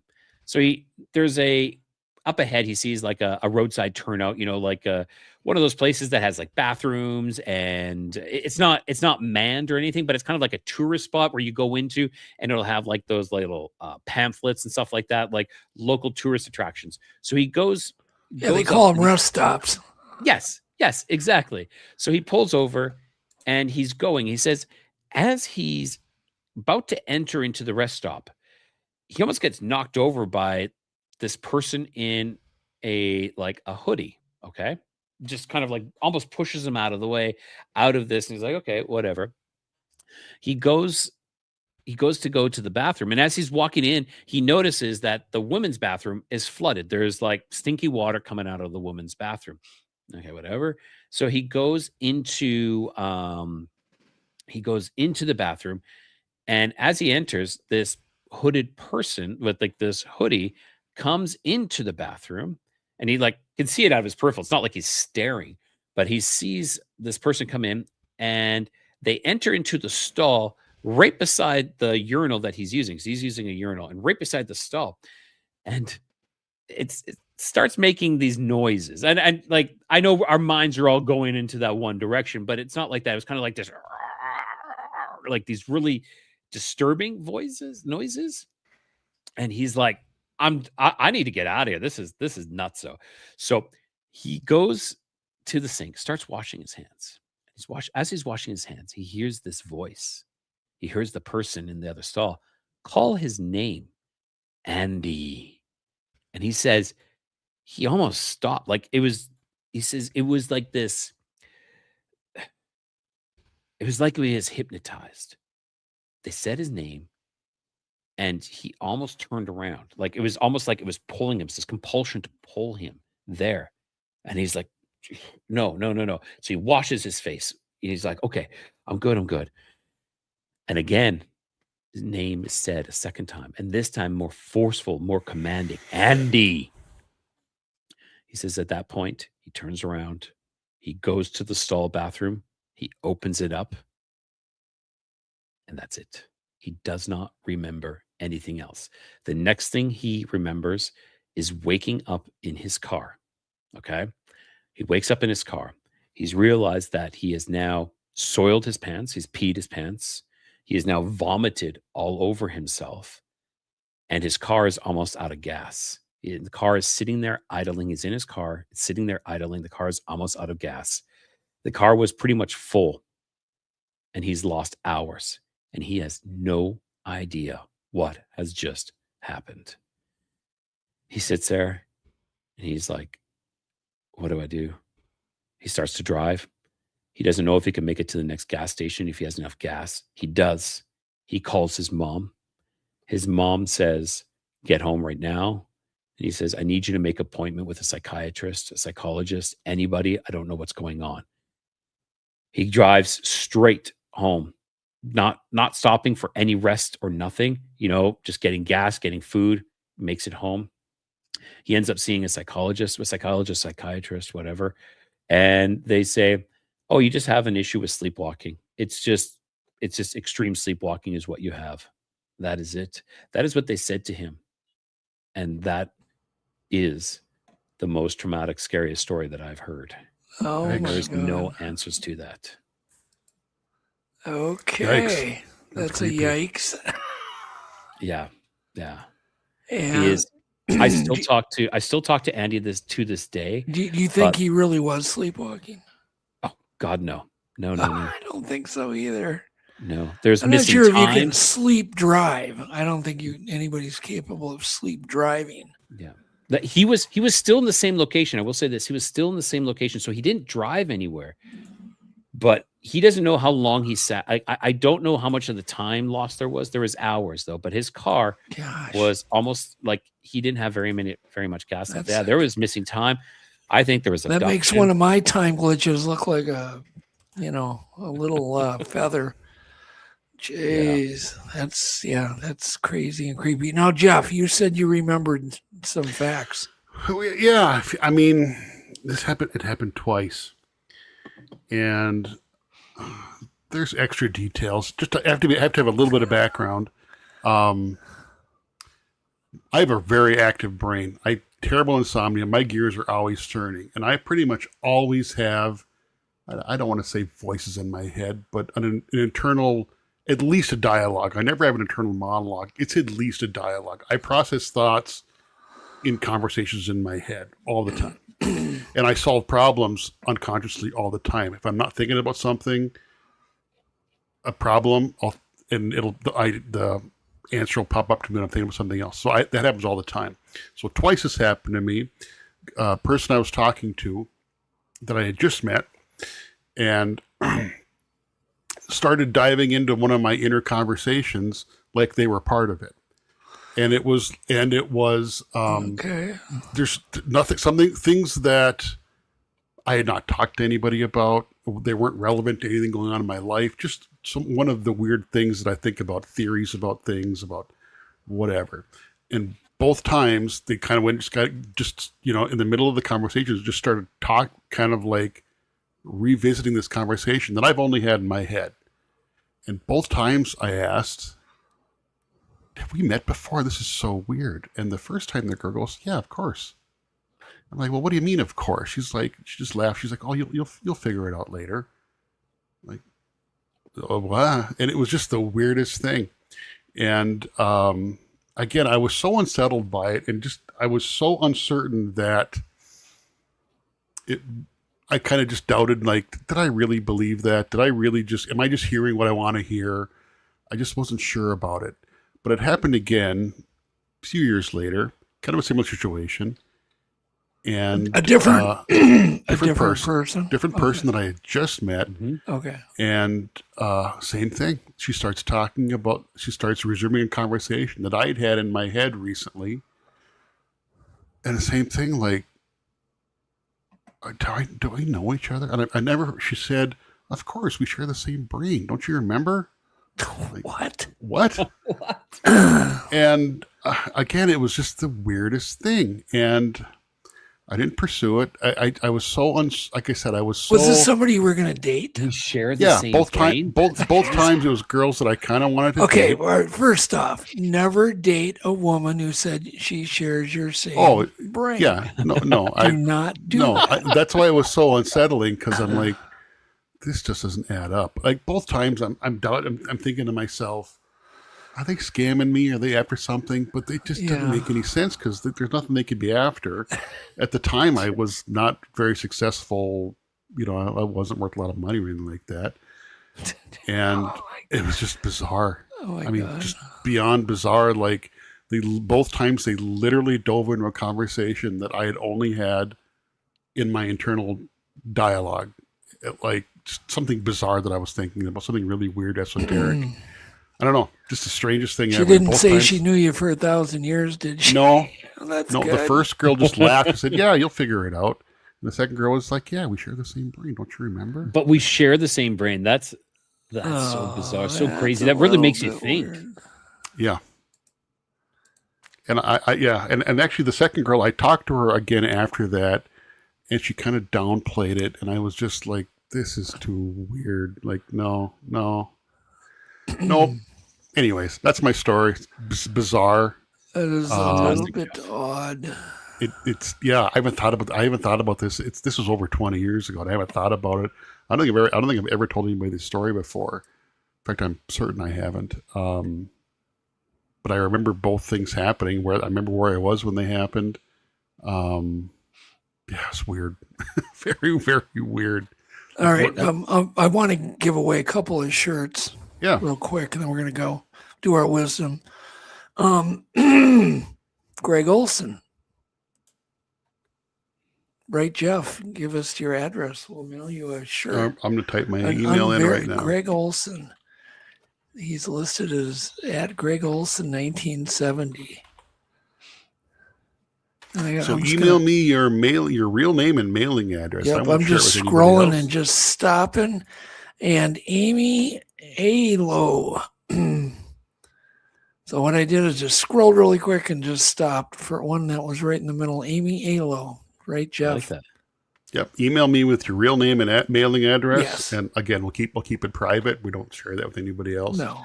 And we will mail you one of those Untold Radio AM the home of unverified crap T-shirts. Thank you so much, Rye. Yeah, there you go. I don't know if we accomplished what we wanted to accomplish, but I think we accomplished more. I don't know. I do too. I think it went weird. a different route, but I think it was a good route to take. I think we came to the crossroads, and we took left instead of right. Yeah, and hey, exactly. That made all the difference. Exactly. Anyhow, okay, just stand by. We're going to do our wisdom of the week, and then we'll be right back. Only take a second. Don't go anywhere. It's time for Untold Radio Wisdom of the Week. Sometimes in life we experience something strange, something we can't fully explain. Maybe it was a light in the sky, a voice in the woods. Do we talk about it or keep it to ourselves? There's wisdom in both. Some experiences need quiet reflection, while others spark curiosity and a search for answers. And curiosity is important. It's what drives discovery, invention, storytelling, science, and personal growth. Good night. We hope to see you all next week. If you like the show tonight, please consider giving us a thumbs up, leaving a nice comment, and most of all, subscribing and hitting the bell so you will be notified when a new episode is dropping. Also, please share this episode. Now back to Doug and Jeff for our wrap. I think that was a fitting wisdom. Yeah. They always are. Did you pick curiosity on that's quite interesting. I talk about curiosity often, that it's one of the greatest gifts that we are given, because it really does drive us to create and to, invent and grow. I think it's amazing. Look, all of these strange experiences could be for that only reason, to spark curiosity in us. Yeah. That could be the only, it may be as simple as that. Who knows? We don't know. Do you mind if I say something, Doug, before you Please, yeah. And where can people see your show, get your books, whatever, contact you? For sure. Yeah, my show, Codex of Curiosities, can be found YouTube, Spotify. I'm on Facebook as well. By all means, hit me up there on Facebook. That's usually the best way. And I just want to say thank you to all your, you had a great group of listeners and viewers there, responding, interacting. It's fantastic. Shout out to a couple of mine that showed up there, John and BJ. Really want to say thanks for coming out and supporting. It was really, really great. And I just want to say thank you so much for having me on. Yeah, it was our pleasure. We're going to get you back on again. We'll talk about some other weird crap wherever it goes. So Definitely. thank you, everybody. We're going to be discussing fingerprints in an upcoming thing. A guy that I've met, his name is Matt, has captured an amazing handprint, and we're going to be going kind of down the handprint and fingerprint hole. So with that, good night, everybody. Thanks again, Rye. Thanks, Jeff. And we will see all of you Untoldians next Sunday. Next Good Sunday night. for show number 300. Yeah. Oh, yeah. It's our 300 show. Yep. Don't miss it. Good night, everyone. Good night. I call you up in the middle of the night. Been bothered by dreams, ain't feeling alright. You give me comfort, say just give it some time. By the end of our talk, I'm feeling just fine. You and I will always know where we belong. This ain't no ordinary love we got going on. I'll pick you up in my 59 Ford. We head on down the road until we get bored. Just you and me and the sun and the wind. If the rain should stop falling, we'll head home again. Everybody else can see where we belong. Oh, ain't no ordinary love we got going on. At the end of the world, together forever as one, and I'll wait. If ever you should be in doubt, and I'll pray they never can pull us apart, and I'll wait for the time when we'll be together every day. But I know if ever we'll be led astray, that I'll find my way back home to you again.